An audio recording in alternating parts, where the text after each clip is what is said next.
ನರೇಂದ್ರ ಮೋದಿ 3.0 ಸರ್ಕಾರದ ವಿತ್ತ ಸಚಿವೆ ನಿರ್ಮಲಾ ಸೀತಾರಾಮನ್ ಅವರು 8ನೇ ಬಾರಿಗೆ ದೇಶದ ಬಜೆಟನ್ನು ಮಂಡಿಸಿದ್ದಾರೆ.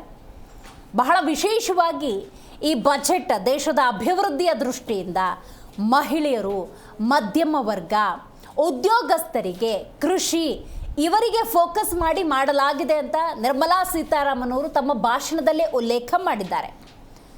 ಕರ್ನಾಟಕದ ವಿಚಾರಕ್ಕೆ ಬರೋದಾದರೆ ದೇಶದ ಅಭಿವೃದ್ಧಿಯ ದೃಷ್ಟಿಯಿಂದಲೂ ಕರ್ನಾಟಕದ ನಿರೀಕ್ಷೆಯ ದೃಷ್ಟಿಯಿಂದಲೂ ಈ ಬಜೆಟ್ ನಿರಾಶಾದಾಯಕ ಅನ್ನುವಂತಹ ಹೇಳಿಕೆಗಳು ಕೂಡ ಕೇಳಿಬರ್ತಾ ಇದೆ.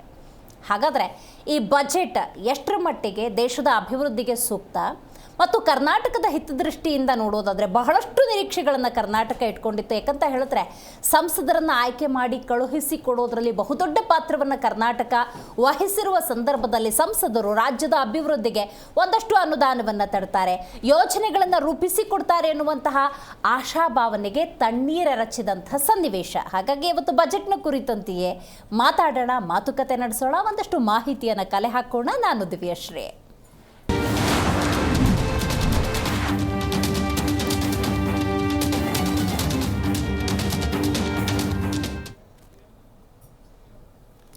ದೇಶದ ಬಜೆಟನ್ನು ಮಂಡಿಸಲಾಗಿದೆ. ನಿರ್ಮಲಾ ಸೀತಾರಾಮನ್ ವಿತ್ತ ಸಚಿವರು ಮಂಡಿಸಿದ್ದಾರೆ. 8ನೇ ಬಾರಿಗೆ ಮಂಡಿಸಿರುವಂತಹ ಬಜೆಟ್ ಇದು.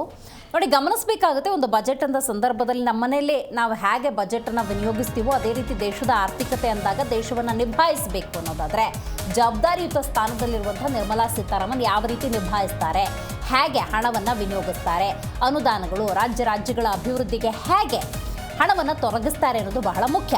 ರೈಟ್, ಇಲ್ಲಿ ನೋಡಿ, ಬಿಹಾರ ಈಶಾನ್ಯ ರಾಜ್ಯಗಳಿಗೆ ಭರಪೂರ ಯೋಜನೆಯನ್ನು ಕೊಟ್ಟಿರೋದು ವಿಚ್ ಇಸ್ ವಿಸಿಬಲ್, ಟ್ರಾನ್ಸ್ಪರೆಂಟ್ ಆಗಿ ಗೊತ್ತಾಗ್ತಾ ಇದೆ. ಆದರೆ ಕರ್ನಾಟಕಕ್ಕೆ ಮಹಾಮೋಸ, ಯಾಕಂದರೆ ನಿರೀಕ್ಷೆಗಳು ಅಪಾರ ಪ್ರಮಾಣದಲ್ಲಿತ್ತು. ಆದರೆ ಅವೆಲ್ಲವೂ ಕೂಡ ಹುಸಿಯಾಗಿದೆ. ನೋಡಿ, ಬೆಂಗಳೂರು ಮೆಟ್ರೋ ಯೋಜನೆಗೆ ಅನುದಾನ ದಕ್ಕತ್ತೆ ಅಂತ. ಬೆಂಗಳೂರು ಏಷ್ಯಾದಲ್ಲಿ ಹೆಸರು ಮಾಡಿರುವಂತಹ ಒಂದು ನಗರ. ಸೊ ಸಂಚಾರ ದಟ್ಟಣೆ ಅನ್ನೋದು ಬಹಳ ದೊಡ್ಡ ಮಟ್ಟದಲ್ಲಿದೆ.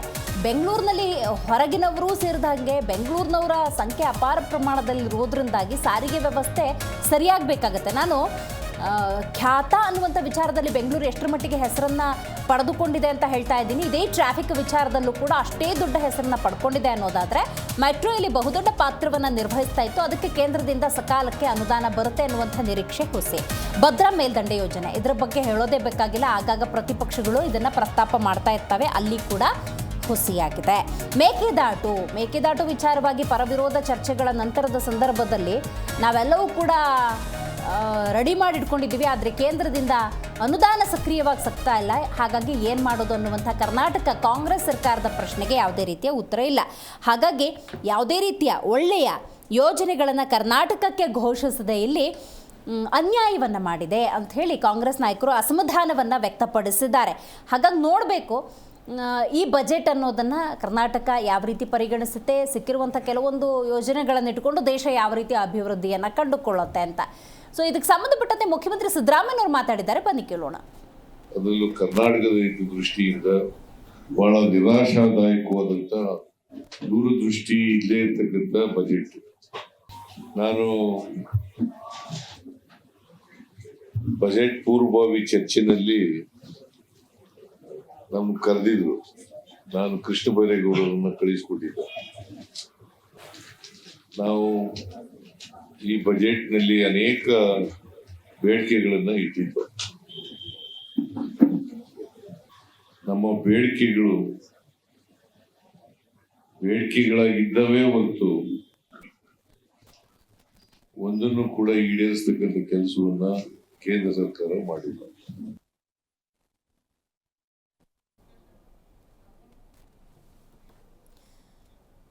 ದೇಶದ ಬಜೆಟ್ ಅನ್ನೋದು ಮಂಡನೆಯಾಗಿದೆ. ನಿರ್ಮಲಾ ಸೀತಾರಾಮನ್ ಅವರು 8ನೇ ಬಾರಿಗೆ ಈ ಬಜೆಟನ್ನು ಮಂಡಿಸುವ ಮೂಲಕ ಅವರದ್ದೇ ದಾಖಲೆಯನ್ನು ಮುರಿದಿದ್ದಾರೆ ಅಂತಲೇ ಹೇಳ್ಬೋದು. ದೇಶದ ಆರ್ಥಿಕತೆ ಒಬ್ಬ ಮಹಿಳೆಯ ಕೈಲಿದೆ, ನಾವು ಇದನ್ನು ಕೂಡ ಗಮನಿಸಬೇಕಾಗುತ್ತೆ. ಇದೆಲ್ಲದರ ನಡುವೆ ದೇಶದ ಅಭಿವೃದ್ಧಿಯ ದೃಷ್ಟಿಯಿಂದ ನಿಜಕ್ಕೂ ಕೂಡ ಈ ಬಜೆಟ್ ಸ್ಫೂರ್ತಿದಾಯಕವಾಗಿದೆಯಾ, ವರ್ಕೌಟ್ ಆಗುತ್ತಾ, ಕರ್ನಾಟಕದ ಹಿತದೃಷ್ಟಿಯಿಂದ ನೋಡೋದಾದರೆ ಯಾಕೆ ಅನ್ಯಾಯ, ಇದೆಲ್ಲದರ ಬಗ್ಗೆ ಮಾತಾಡೋದಕ್ಕೆ ಮೊದಲನೇದಾಗಿ ನಮ್ಮ ಕಾರ್ಯಕ್ರಮದಲ್ಲಿ ಚಾರ್ಟೆಡ್ ಅಕೌಂಟೆಂಟ್ ಹಾಗೆಯೇ ಆರ್ಥಿಕ ತಜ್ಞರಾಗಿರುವಂತಹ ಸುದರ್ಶನ್ ಶರ್ಮಾ ಅವರಿದ್ದಾರೆ. ನಮಸ್ಕಾರ. ನಮಸ್ಕಾರ ಮ್ಯಾಮ್.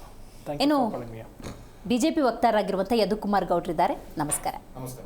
ಓಕೆ, ಇವತ್ತು ನಮ್ಮ ಕಾರ್ಯಕ್ರಮನ ಆರ್ಥಿಕ ತಜ್ಞರಿಂದನೇ ಆರಂಭ ಮಾಡೋಣ. ಬಜೆಟ್ ಗಮನಿಸಿದ್ದೀರಿ ಸುದರ್ಶನ್ ಅವರೇ. ದ ಫಸ್ಟ್ ರಿಯಾಕ್ಷನ್, ಬಜೆಟ್ ಹೇಗಿದೆ? ದೇಶದ ಅಭಿವೃದ್ಧಿಯ ದೃಷ್ಟಿಯಿಂದ ನೋಡೋದಾದರೆ ಹೇಗೆ ಅನಿಸುತ್ತೆ? ದೇಶದ ಅಭಿವೃದ್ಧಿ ದೃಷ್ಟಿನ ನೋಡಬೇಕು ಅಂತಂದರೆ ಈ ಬಜೆಟ್ನ ತುಂಬ ಒಂಥರ ಫ್ರೆಂಡ್ಲಿ ಬಜೆಟ್ ಥರ ಇದೆ for middle class and for lower middle ಕ್ಲಾಸ್ಗೆ. ಓಕೆ, ಏನಕ್ಕೆ ಅಂತಂದರೆ ಅವರ ಆದಾಯ ತೆರಿಗೆ ಹೆಂಗಿರ್ತಾ ಇತ್ತು ಅಂದರೆ ಅವ್ರಿಗೆ ಮುಂಚೆ 6 ಸ್ಲ್ಯಾಬ್ಸ್ ಇರ್ತಾಯಿತ್ತು, ಇವಾಗಲೂ 6 ಸ್ಲ್ಯಾಬೇ ಇದೆ, ಬಟ್ ಅದು ನೆಟ್ ವೈಡ್ ಆಗಿದೆ. ಸ್ಲ್ಯಾಬ್ ರೇಟ್ಸ್ ಏನಿದೆಯೋ ಅದು ಇನ್ಕಮ್ ಸ್ಲ್ಯಾಬ್ಸು ಅದನ್ನು ವೈಡ್ ಮಾಡಿದ್ದಾರೆ ಅವ್ರು ಇವಾಗ. ಸೊ ಮುಂಚೆ ಈಗ 0 to 4 lakhsವರೆಗೂ 0 ಟ್ಯಾಕ್ಸ್ ಇದೆ. ಮುಂಚೆ ಅದು 3 ಲಕ್ಷಕ್ಕೆ ನಿಂತಿತ್ತು, ಅಲ್ಲಿ ಅವ್ರಿಗೆ 1 ಲಕ್ಷ ರೂಪಾಯಿ ಬೆನಿಫಿಟ್ ಸಿಕ್ತು.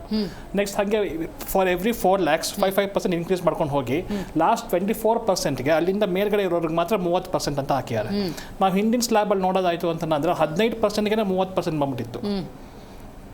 ಓಕೆ, ಇವಾಗ 24 ಲಕ್ಷಕ್ಕೆ ಹೋದಾಗ 30% ಬರ್ತಾ ಇದೆ. ಸೊ ಇದೊಂಥರ ವೆಲ್ಕಮ್ ಮಿಡಲ್ ಕ್ಲಾಸ್ಗೆ. ಯಾಕೆ ಎಷ್ಟೊಂದ್ರೆ ಈಗ ಬೆಂಗಳೂರಲ್ಲಿ ಜೀವನ ಸಾಗಿಸ್ಬೇಕು ಅಂತಂದರೆ ಮಿನಿಮಮ್ 1 ಲಕ್ಷ ರೂಪಾಯಿ ಅಂತ ಬೇಕೇ ಬೇಕಾ? ಆಯ್ತಾ, 1 ಲಕ್ಷದಲ್ಲಿ ಎಷ್ಟೊಂದು ಟ್ಯಾಕ್ಸ್ ಕಟ್ತಾರೆ. ಹಿಂದಿನ ಇದಕ್ಕೆ ನೋಡೋಕೆ ಹೋಯ್ತು ಅನ್ನೋ ರಿಜಿಮಲ್ಲಿ 12 ಲಕ್ಷ ತೊಗೊಂಡವನಿಗೆ ಇಷ್ಟು 85,000 ಅಷ್ಟು ಟ್ಯಾಕ್ಸ್, 85,000 ರೂಪಾಯಿ ಟ್ಯಾಕ್ಸ್ ಕಟ್ತಾರೆ ಫಾರ್ 12 lakhsಗೆ. ಕರೆಕ್ಟ್. ಬಟ್ ಇವಾಗ ಅದೇ ಅವ್ನಿಗೆ ಟ್ಯಾಕ್ಸೇ ಇಲ್ಲ. ಕರೆಕ್ಟ್. ಸೊ ಇದು ಒಂಥರ ಲೋವರ್ ಮಿಡಲ್ ಕ್ಲಾಸ್ಗೆ ಮತ್ತು ಮಿಡಲ್ ಕ್ಲಾಸ್ಗೆ ಒಂಥರ ಫೈನಾನ್ಷಿಯಲ್ ಸ್ಟ್ರೆಂತ್ ಬಂದಂಗೆ ಆಗಿದೆ ಅವ್ರಿಗೆ.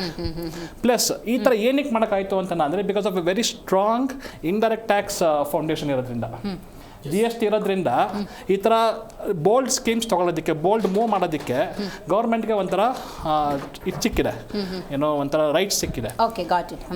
ಸೊ ಹಾಗಾಗಿ ಇಂಡೈರೆಕ್ಟ್ ಟ್ಯಾಕ್ಸ್ ಒಂಥರ ಜಾಸ್ತಿ ಇರೋದ್ರಿಂದ, ಫಾರ್ ಎಕ್ಸಾಂಪಲ್ ಒಬ್ಬ 4 ಮೆಂಬರ್ ಇರುವಂಥ ಫ್ಯಾಮಿಲಿನಲ್ಲಿ ವಿತ್ ಮೇಲ್ ಅರ್ನಿಂಗ್ 1 ಲಕ್ಷ ರೂಪಾಯಿ ದುಡಿತಾ ಇದ್ದಾರೆ ಅಂತಂದರೆ ಅವ್ರ ಎಂಟರ್ಟೈನ್ಮೆಂಟು ಬೇಸಿಕ್ ನೀಡ್ಸ್ಕೊಂಡು ನಾನು 50,000 rupees ಖರ್ಚು ಮಾಡ್ತು ಅಂತಂದರೆ ಅವ್ರಿಗೊಂದು ಟ್ಯಾಕ್ಸ್ ಪರ್ಪಸ್ಗೆ ಅಂತ ಬರ್ತಾರೆ ಇಂಡೈರೆಕ್ಟ್ ಟ್ಯಾಕ್ಸಸ್ಸಲ್ಲಿ ಸಮ್ವೇರ್ ಬಿಟ್ವೀನ್ 5,000 to 7,000. ಓಕೆ, ಎಲ್ಲ ಈಕ್ವಲ್ ಆಗಿದೆ ಅಂತ ಅಂದ್ಕೊಂಡು. ಸೊ ಇಂಟು 12 ಮಾಡ್ಕೊಂಡು ಅಂದರೆ 7,000 ಅಂತ ಇಟ್ಕೊಂಡು 12 ಮಾಡ್ಕೊಂಡ್ರೆ ಅವ್ರಿಗೆ ಎಷ್ಟು ಬರ್ತಾಯಿತ್ತು? 84,000 ಆಗ್ತಾಯಿತ್ತು.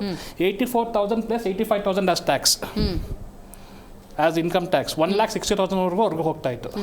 ಇವಾಗ ಎಷ್ಟಾಗ್ತಾ ಇದೆ? 1,20,000.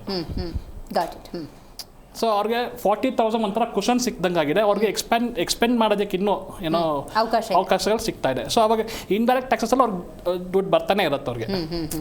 ಒಬ್ಬ ಇಂಡಿಯಾದಲ್ಲಿ ಅಪ್ ಟು 7%ವರೆಗೂ ಮಾತ್ರ ಟ್ಯಾಕ್ಸ್ ಕಟ್ತಾ ಇರೋದು. 7% ಜನರು ಮಾತ್ರ ಟ್ಯಾಕ್ಸ್ ಕಟ್ತಾ ಇರೋದು. ಸೊ ಇನ್ ಮಿಕ್ಕಿಡ್ 93% they are not paying any tax. ಗೊತ್ತಾಯ್ತು. ಹಾಂ, but everybody are paying indirect tax. Right. ಈಗ ನಮ್ಮ ಕರ್ನಾಟಕದ ಮುಖ್ಯಮಂತ್ರಿ ಸಿದ್ದರಾಮಯ್ಯನವರು ಕರ್ನಾಟಕದ ವಿಚಾರಕ್ಕೆ ಬರೋದಾದರೆ ನಿರಾಶಾದಾಯಕವಾಗಿದೆ. We cannot welcome this budget. ಈ ಸ್ಟೇಟ್ಮೆಂಟ್ಗೆ ಏನು ಹೇಳ್ತೀರಿ? ಹಂಗೆ ಹೇಳೋದಕ್ಕಾಗಲ್ಲ, ಯಾಕಂದರೆ 1,50,000 1,50,00,000 ಇಟ್ಕೊಟ್ಟಿದಾರಲ್ಲ, ಇಂಟ್ರೆಸ್ಟ್ ಫ್ರೀ ಅನುದಾನ ಕೊಡ್ತಾ ಇದ್ದಾರೆ. ಸೊ ಅದು ಯಾರಂತ ಕೊಡ್ತಾರೆ? 50 yearsಗೆ ನೋ ಟ್ಯಾಕ್ಸ್ ಕೊಡ್ತಾರೆ, ಇಂಟ್ರೆಸ್ಟ್ ಕೊಡ್ತಾ ಇದ್ದಾರೆ.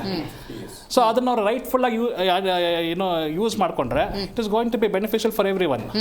ಅವ್ರು ಎಲ್ಲ ತಗೊಂಡು ಬೇರೆ ಥರ ಸ್ಕೀಮ್ಸ್ಗೆಲ್ಲ ಯೂಸ್ ಮಾಡಿಕೊಂಡು ಇದಕ್ಕೆ ಡೆವಲಪ್ಮೆಂಟ್ಗಿಲ್ಲ ಅಂತಂದ್ರೆ ದಟ್ಸ್ ದೇರ್ ಸ್ಟ್ರಾಟಜಿಕ್ ಮೂವ್ಸ್ ಅಷ್ಟೇ. Most of the time discussion ಹೆಂಗಾಗುತ್ತೆ ಅಂತ ಹೇಳಿದ್ರೆ, ಸೌತ್ ಇಂಡಿಯನ್ ಸ್ಟೇಟ್ಸ್ಗಳು ಅಂತ ಹೇಳಿದ್ರೆ, ಸೊ ರಿಚೆಸ್ಟ್ ಸ್ಟೇಟ್ಗಳು ಇಲ್ಲಿಂದ ಅತಿ ಹೆಚ್ಚು GSTಯನ್ನು ಕಲೆಕ್ಟ್ ಮಾಡ್ತಾರೆ, ತೆರಿಗೆಯನ್ನು ತಗೊಂಡು ಹೋಗ್ತಾರೆ.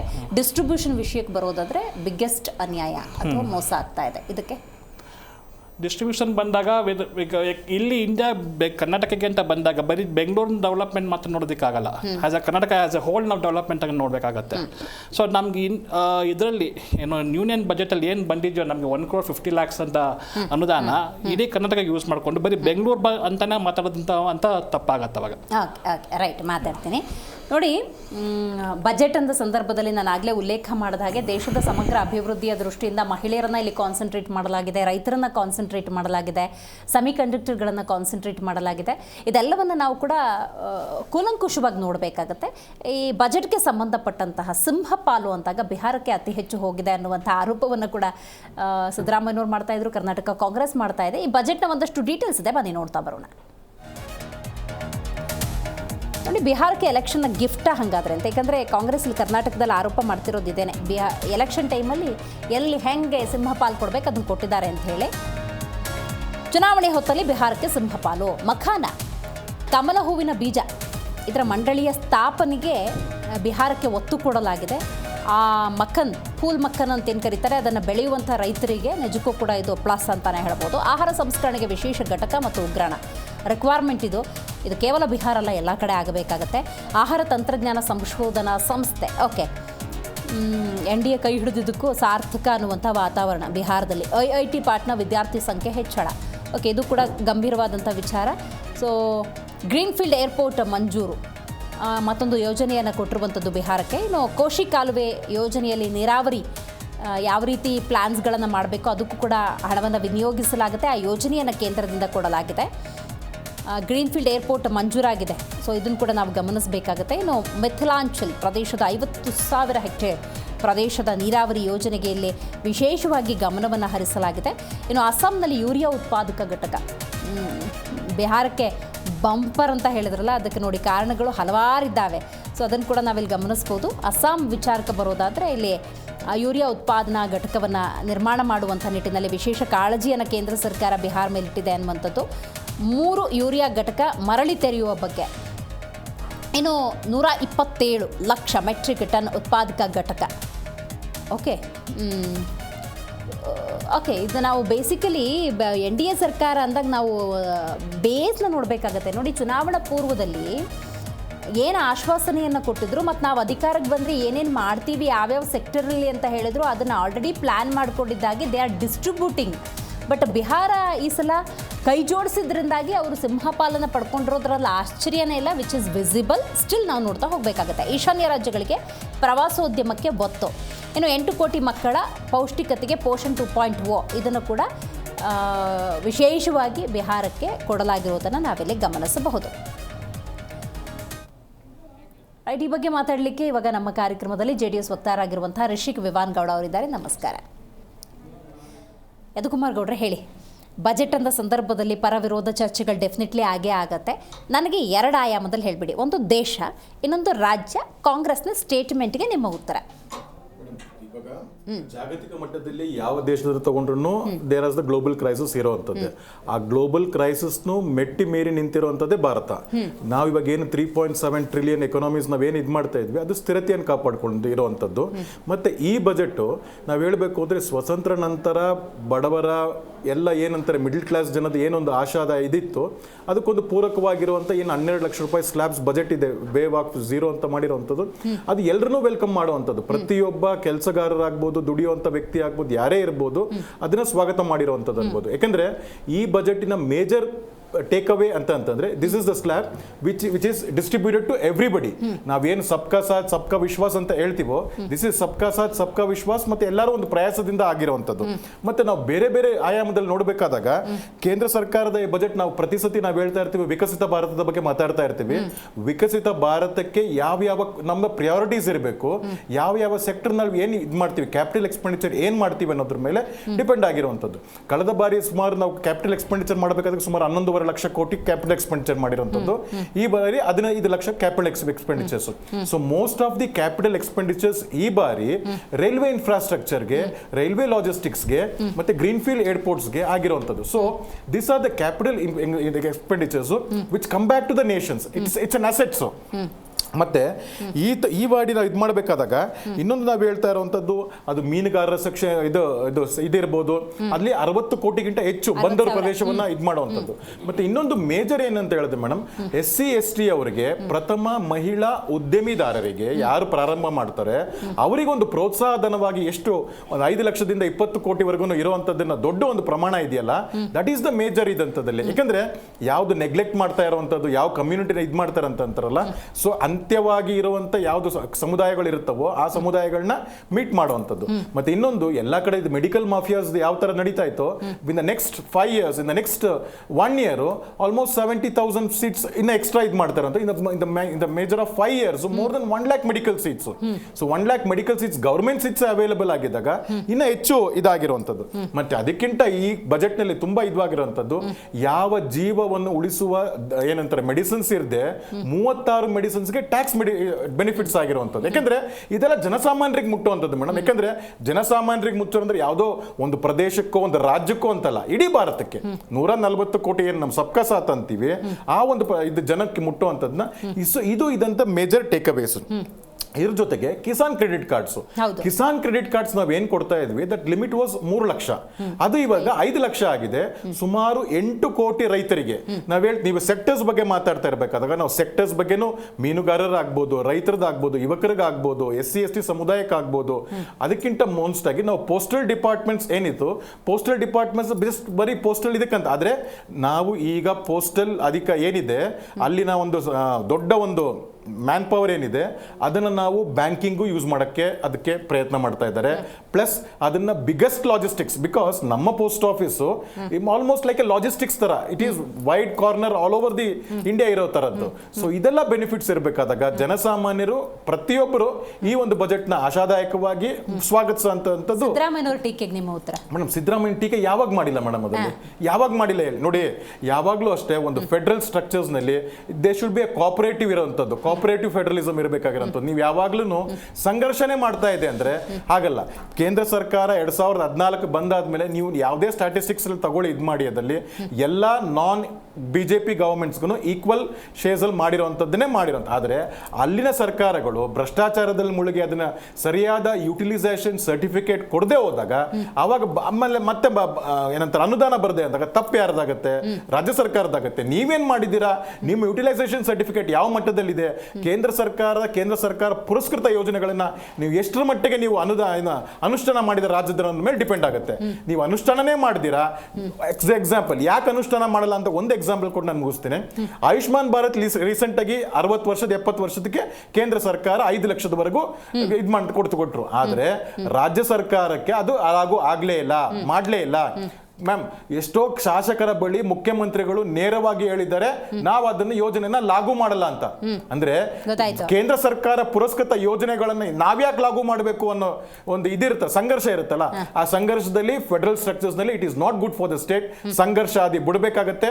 ಯಾವ ಒಂದು ಯೋಜನೆಗಳನ್ನ ನಾವು ಸ್ನೇಹದಿಂದ ಹೋದಾಗ ಅದು ಸ್ನೇಹದಿಂದನೇ ಬರುತ್ತೆ, ಸಂಘರ್ಷ ಆದಿ ಇಳಿದಾಗ ಅದು ಸಂಘರ್ಷದಲ್ಲಿ ಮುಗಿಯುತ್ತೆ ಹೊರತು ಯಾವ್ದು ರಾಜ್ಯಕ್ಕೆ ಯಾವುದೇ ರೀತಿ ಒಳ್ಳೇದಾಗಲ್ಲ. ಓಕೆ, ರಿಷಿಕ್ ವಿವನ್ಗೌಡ ಅವರೇ, ನಿರ್ಮಲಾ ಸೀತಾರಾಮನ್ ಅವರು 8ನೇ ಬಜೆಟನ್ನು ಮಂಡಿಸಿದ್ದಾರೆ. ಅವರದೇ ದಾಖಲೆಯನ್ನು ಅವರು ಮುರಿದಿದ್ದಾರೆ. ಒಬ್ಬ ಮಹಿಳೆಯಾಗಿ ಆರ್ಥಿಕ ಹೊಣೆಗಾರಿಕೆಯನ್ನು ಹೊತ್ಕೊಂಡಿದ್ದಾರೆ. Well and good. Rahul Gandhi ಅವರು ಕಮೆಂಟ್ ಮಾಡ್ತಾರೆ, ಶಶಿ ತರೂರ್ ಅವರು ಕಮೆಂಟ್ ಮಾಡ್ತಾರೆ. ಅವರ ಕಮೆಂಟ್ಗಳನ್ನು ನಾನು ನಿಮಗೆ ಉಲ್ಲೇಖ ಮಾಡ್ತೀನಿ. ಗುಂಡಿನ ಗಾಯಕ್ಕೆ ಬ್ಯಾಂಡೇಜ್ ಹಾಕಿದ್ದು ರಾಹುಲ್ ಗಾಂಧಿ ಅವರ ಸ್ಟೇಟ್ಮೆಂಟ್. ಶಶಿ ತರೂರ್ ಅವರು ಈಗ ಯದುಕುಮಾರ್ ಗೌಡರು ಉಲ್ಲೇಖ ಮಾಡಿದ್ರು ನೋಡಿ, ಟ್ಯಾಕ್ಸ್ ರಿಲೇಟೆಡ್ ಎಂಪ್ಲಾಯೀಸ್ಗೆ ಎಷ್ಟರ ಮಟ್ಟಿಗೆ ಹೆಲ್ಪ್ಫುಲ್ ಸಪೋರ್ಟಿವ್ ಆಗಿದೆ ಅಂತ ಹೇಳಿ. ಸೊ ಅದಕ್ಕೆ ಅವರು ಏನು ಹೇಳಿದ್ದಾರೆ ಅಂದರೆ, ಕೆಲಸ ಇದ್ದವರಿಗೆ, ಸಂಬಳ ಇದ್ದವರಿಗೆ ಈ ಟ್ಯಾಕ್ಸ್ ಬೆನಿಫಿಟ್ಟು. ಕೆಲಸನೇ ಇಲ್ಲ, ಉದ್ಯೋಗದ ಸೃಷ್ಟಿಯೇ ಈ NDA ನಾವು ಕಂಡುಕೊಂಡಿಲ್ಲ.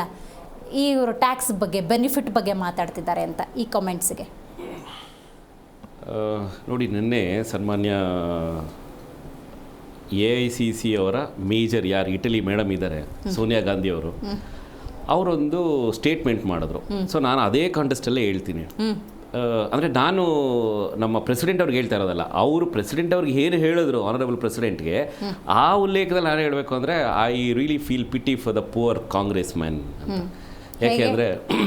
ಯಾಕೆಂದರೆ ಒಂದು ಬಜೆಟ್ನ ಅರ್ಥ ಮಾಡ್ಕೊಳಕ್ಕೆ ಬರ್ತಾ ಇಲ್ಲ ಅಂತ ಹೇಳಿದ್ರೆ, ಇಷ್ಟು fair and transparent budget, it's ನಿಮ್ಗೆ ಯಾವಾಗಲೂ ಒಂದು ಬಜೆಟ್ನ ಇಡಬೇಕಾದ್ರೆ ಒಂದು ಟಾರ್ಗೆಟ್ ಇಟ್ಕೊಂಡಿರ್ತಾರೆ. ಮೇ ಬಿ ನಾವು ಒಂದು ಸೆಕ್ಟರ್ನ ಫೋಕಸ್ ಮಾಡ್ತೀವಿ, ಅಥವಾ 2 ಸೆಕ್ಟರ್ನ ಫೋಕಸ್ ಮಾಡ್ತೀವಿ, ಅಥವಾ ಮೇ ಬಿ ಈ ಕಂಪ್ಲೀಟ್ ಬಜೆಟಲ್ಲಿ ಒಂದು ಮೇಜರ್ ಶೇರ್ ಒಂದು ಸೆಕ್ಟರ್ಗೆ ಅಂತ ಎತ್ತಿಡೋಣ ಅನ್ನೋ ಥರ ಅಂತ ಯೋಚನೆ ಮಾಡ್ತಿದ್ದಾರೆ. ಬಿಹಾರಕ್ಕೆ ಎತ್ತಿಟ್ಬಿಟ್ಟಿದ್ದಾರೆ. ಇಲ್ಲ no see it is a misconception.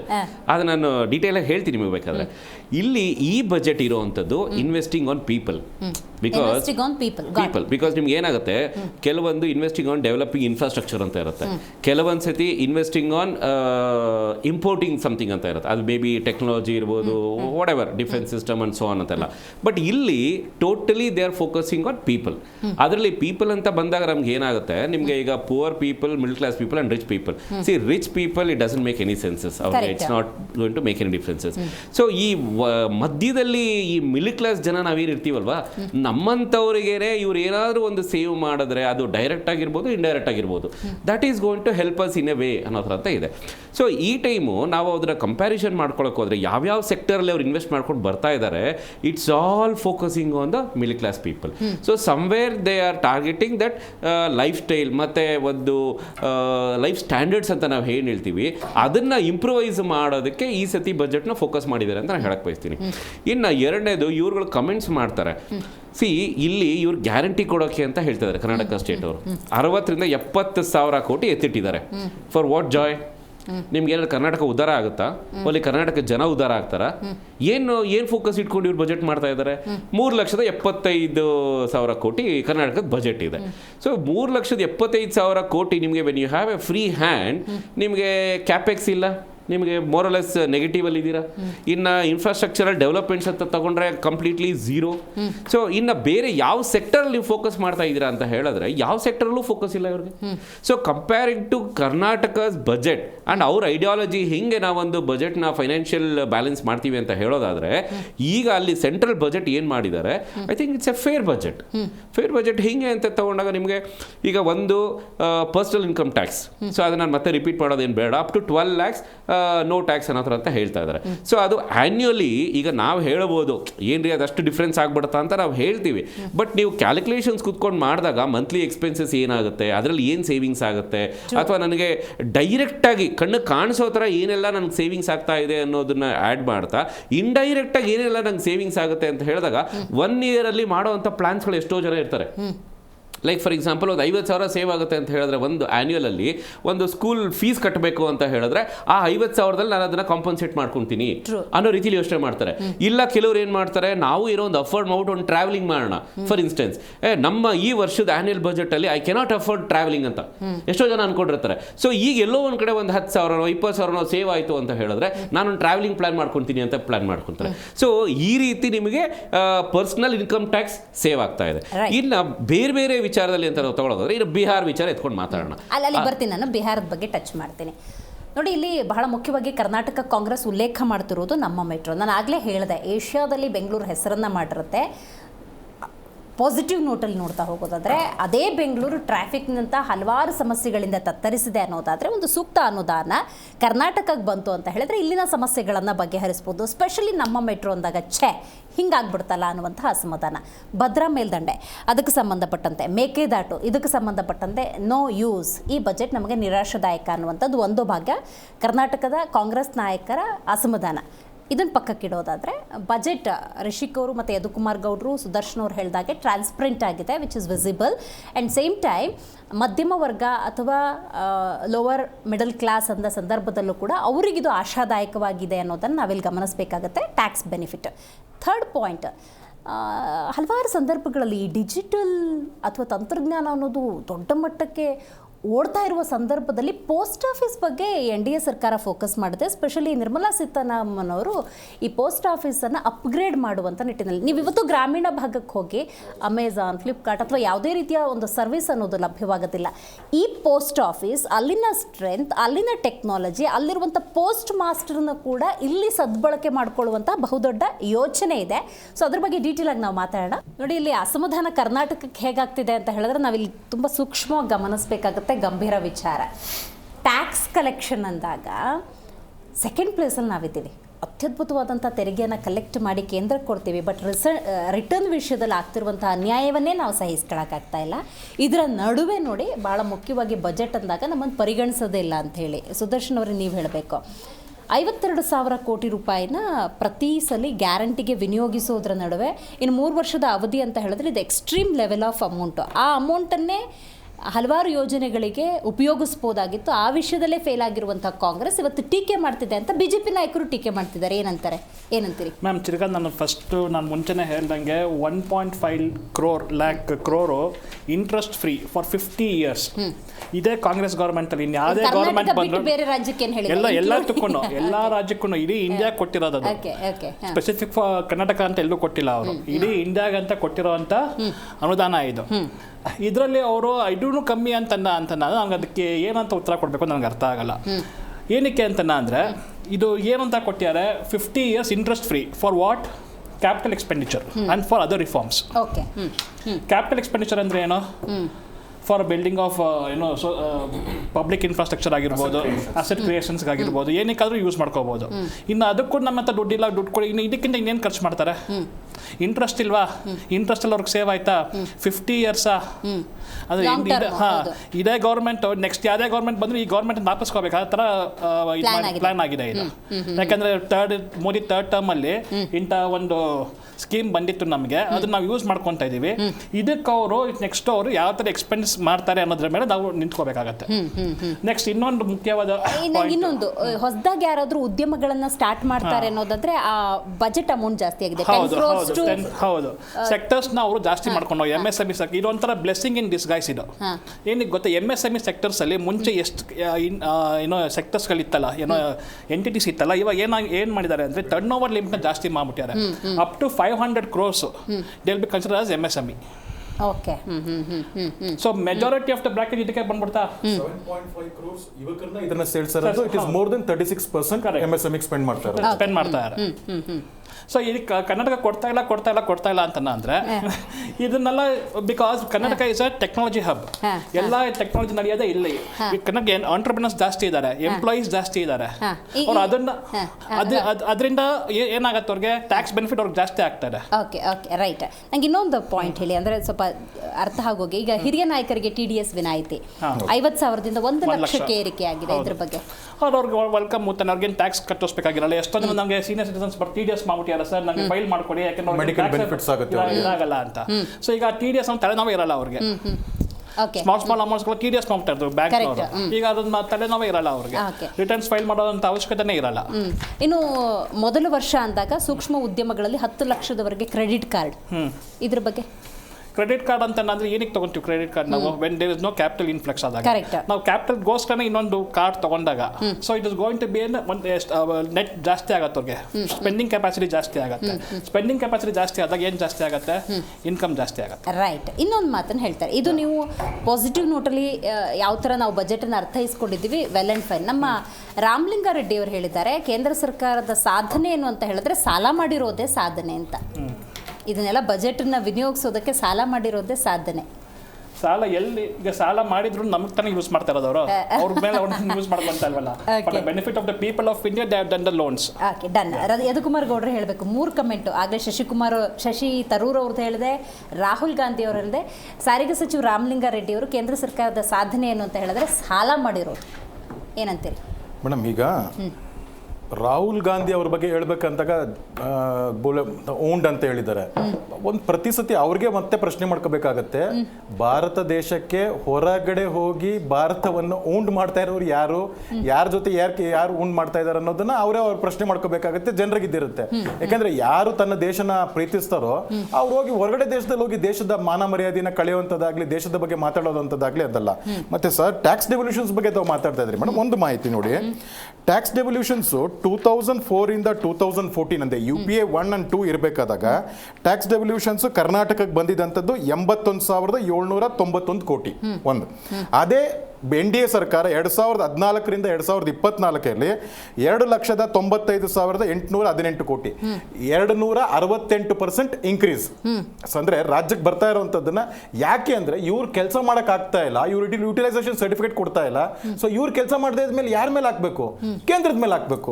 ಇನ್ನೊಂದು ಗ್ರಾಂಟ್ಸ್ ಇಂದ ಗವರ್ಮೆಂಟ್ ಆಫ್ ಇಂಡಿಯಾ ಅಂದ್ರೆ ಕೇಂದ್ರ ಇದು ಪ್ರೋತ್ಸಾಹ ಯಾವ್ದು ಕೊಡ್ತಾ ಇತ್ತು ಅಂತಂದ್ರೆ 2014ರಿಂದ 14ವರೆಗೂ 60,779 ಕೋಟಿ ಬರ್ತಾ ಇದ್ದಂತ ರಾಜ್ಯಕ್ಕೆ.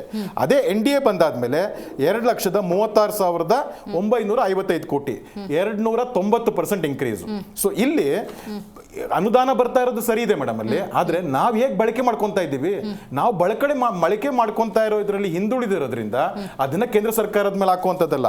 ಮತ್ತೆ ತಾವ್ ಇನ್ನೊಂದು ಹೇಳಿದ್ರಿ, ಈಗ PM ಸ್ವನಿಧಿ ಯೋಜನೆ ಮೇಡಮ್, ಅದು ಬೀದಿ ಬದಿ ವ್ಯಾಪಾರಿಗಳಿಗೆ ಕೇಂದ್ರ ಸರ್ಕಾರ ಕೊಡುವಂತ 10,000 ರೂಪಾಯಿಗಳಿಂದ ಶುರು ಮಾಡಿದಂಥದ್ದು. ಆದರೆ ಇವತ್ತು ಬಜೆಟ್ ನಲ್ಲಿ ಶ್ರೀ ನಿರ್ಮಲಾ ಸೀತಾರಾಮನ್ ಅವರು 10,000ದಿಂದ ಆ ಕ್ರೆಡಿಟ್ ಲಿಮಿಟ್ ಅನ್ನ 30,000 through the UPI credit link ಮುಖಾಂತರ 30,000 ಇದೆ. ಇದು ದೇಶಾದ್ಯಂತ ತಗೊಂಡಾಗ 70 ಲಕ್ಷ ಬೀದಿ ವ್ಯಾಪಾರಿಗಳಿಗೆ ಆಗುವಂಥದ್ದು.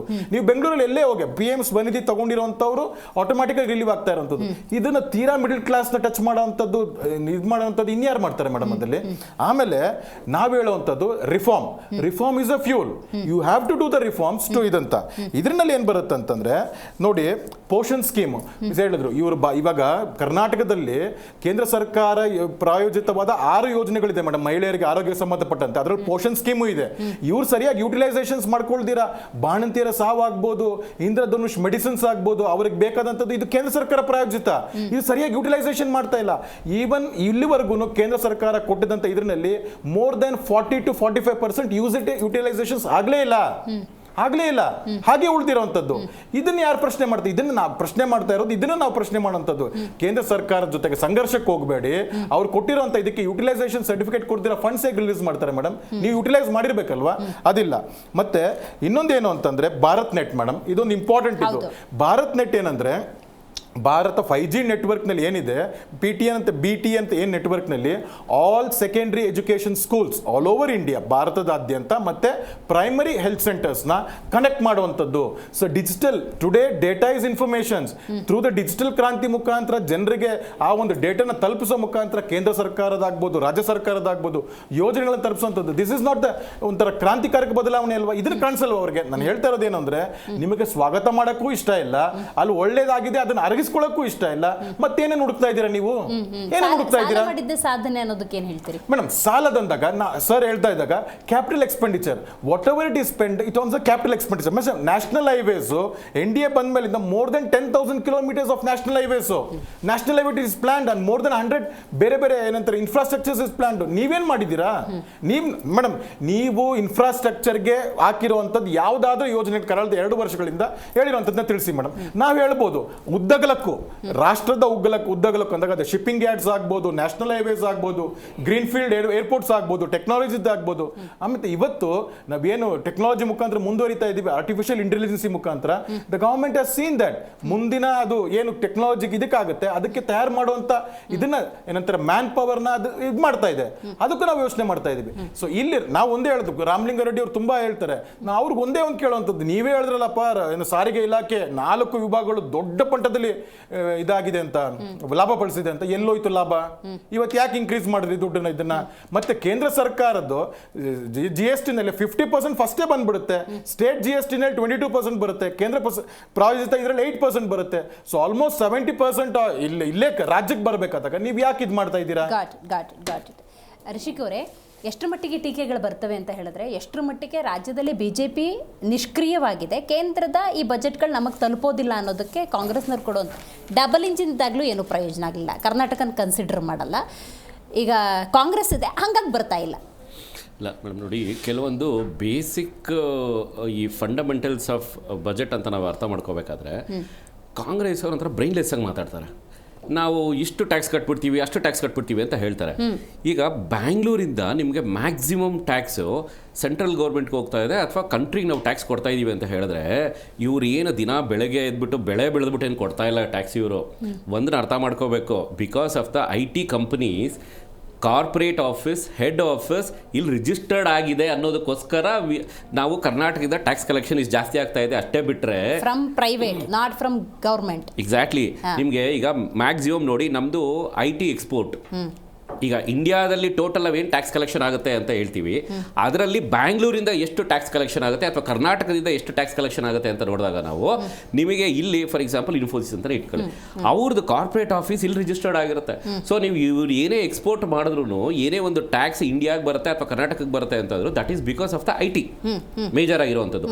ಸೊ ಇವರು ಈಗ ಅರ್ಬನ್ ಇನ್ಫ್ರಾಸ್ಟ್ರಕ್ಚರ್ಗೆ ಇವ್ರದ್ದು ದುಡ್ಡು ಕೊಡ್ತಾ ಇಲ್ಲ ಅಂತ ಹೇಳಬೇಕು ಅಂತ ಹೇಳಿದ್ರೆ, ಈ ಗ್ಯಾರಂಟಿಗೆ ಅಂತ ನೀವು ತಗೊಂಡಾಗ 60,000 ಕೋಟಿನ ಎತ್ತಿಡ್ತಾ ಇದ್ರಲ್ಲ ನೀವು, ಅದನ್ನ ತಗೊಂಡು ಅರ್ಬನ್ ಇನ್ಫ್ರಾಸ್ಟ್ರಕ್ಚರ್ ಡೆವಲಪ್ಮೆಂಟ್ ಮಾಡಿ. ನೀವು ಕರ್ನಾಟಕಕ್ಕೆ ನೀವು ಈಗ 3,75,000 ಕೋಟಿ ನೀವು ಕೊಡಬೇಕು ಅಂತ ಹೇಳಿದ್ರೆ, ಅದು ಬರೋದು ಕೂಡ ಬ್ಯಾಂಗ್ಳೂರಿಂದ. ನಿಮಗೆ ಬ್ಯಾಂಗ್ಳೂರಲ್ಲಿ ಏನಾದರೂ ಈಗ ಇಲ್ಲಿ ಇನ್ಫ್ರಾಸ್ಟ್ರಕ್ಚರ್ IT ಕಂಪನೀಸ್ ಎಲ್ಲ ಏನಾದ್ರು ನಿಮಗೆ ಕರ್ನಾಟಕ ಬಿಟ್ಟು ಬೇರೆ ಸ್ಟೇಟ್ಗೆ ಹೋಯ್ತು ಅಂತ ಹೇಳಿದ್ರೆ, ಇವ್ರು ಏನು 3,75,000 ಕೋಟಿ ಹೇಳ್ತಾ ಇದಾರಲ್ಲ, ಅದು ಅರ್ಧಕ್ಕೆ ಬಂದ್ಬಿಡುತ್ತೆ ನಿಮಗೆ.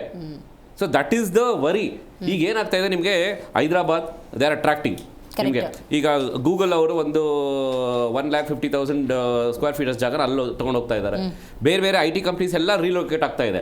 ಸೊ ಇವರು ಏನಾದರೂ ಹೋಗ್ಬಿಟ್ಟು ಅಲ್ಲಿ ಹೇಳಬೇಕಾದ್ರೆ including startups for example, so ಇನ್ವೆಸ್ಟ್ಮೆಂಟ್ನ ಪುಲ್ ಮಾಡ್ಬೇಕು ನಾವು. ಇವ್ರು ಕಾಂಗ್ರೆಸ್ನವ್ರು ಇನ್ನೂ ಯಾವುದೋ ಕ್ಯಾಸೆಟ್ ಕಾಲದಲ್ಲಿ ಇದ್ದಾರೆ. ಇವಾಗ ಟೆಕ್ನಾಲಜಿ ಬಂದಿದೆ.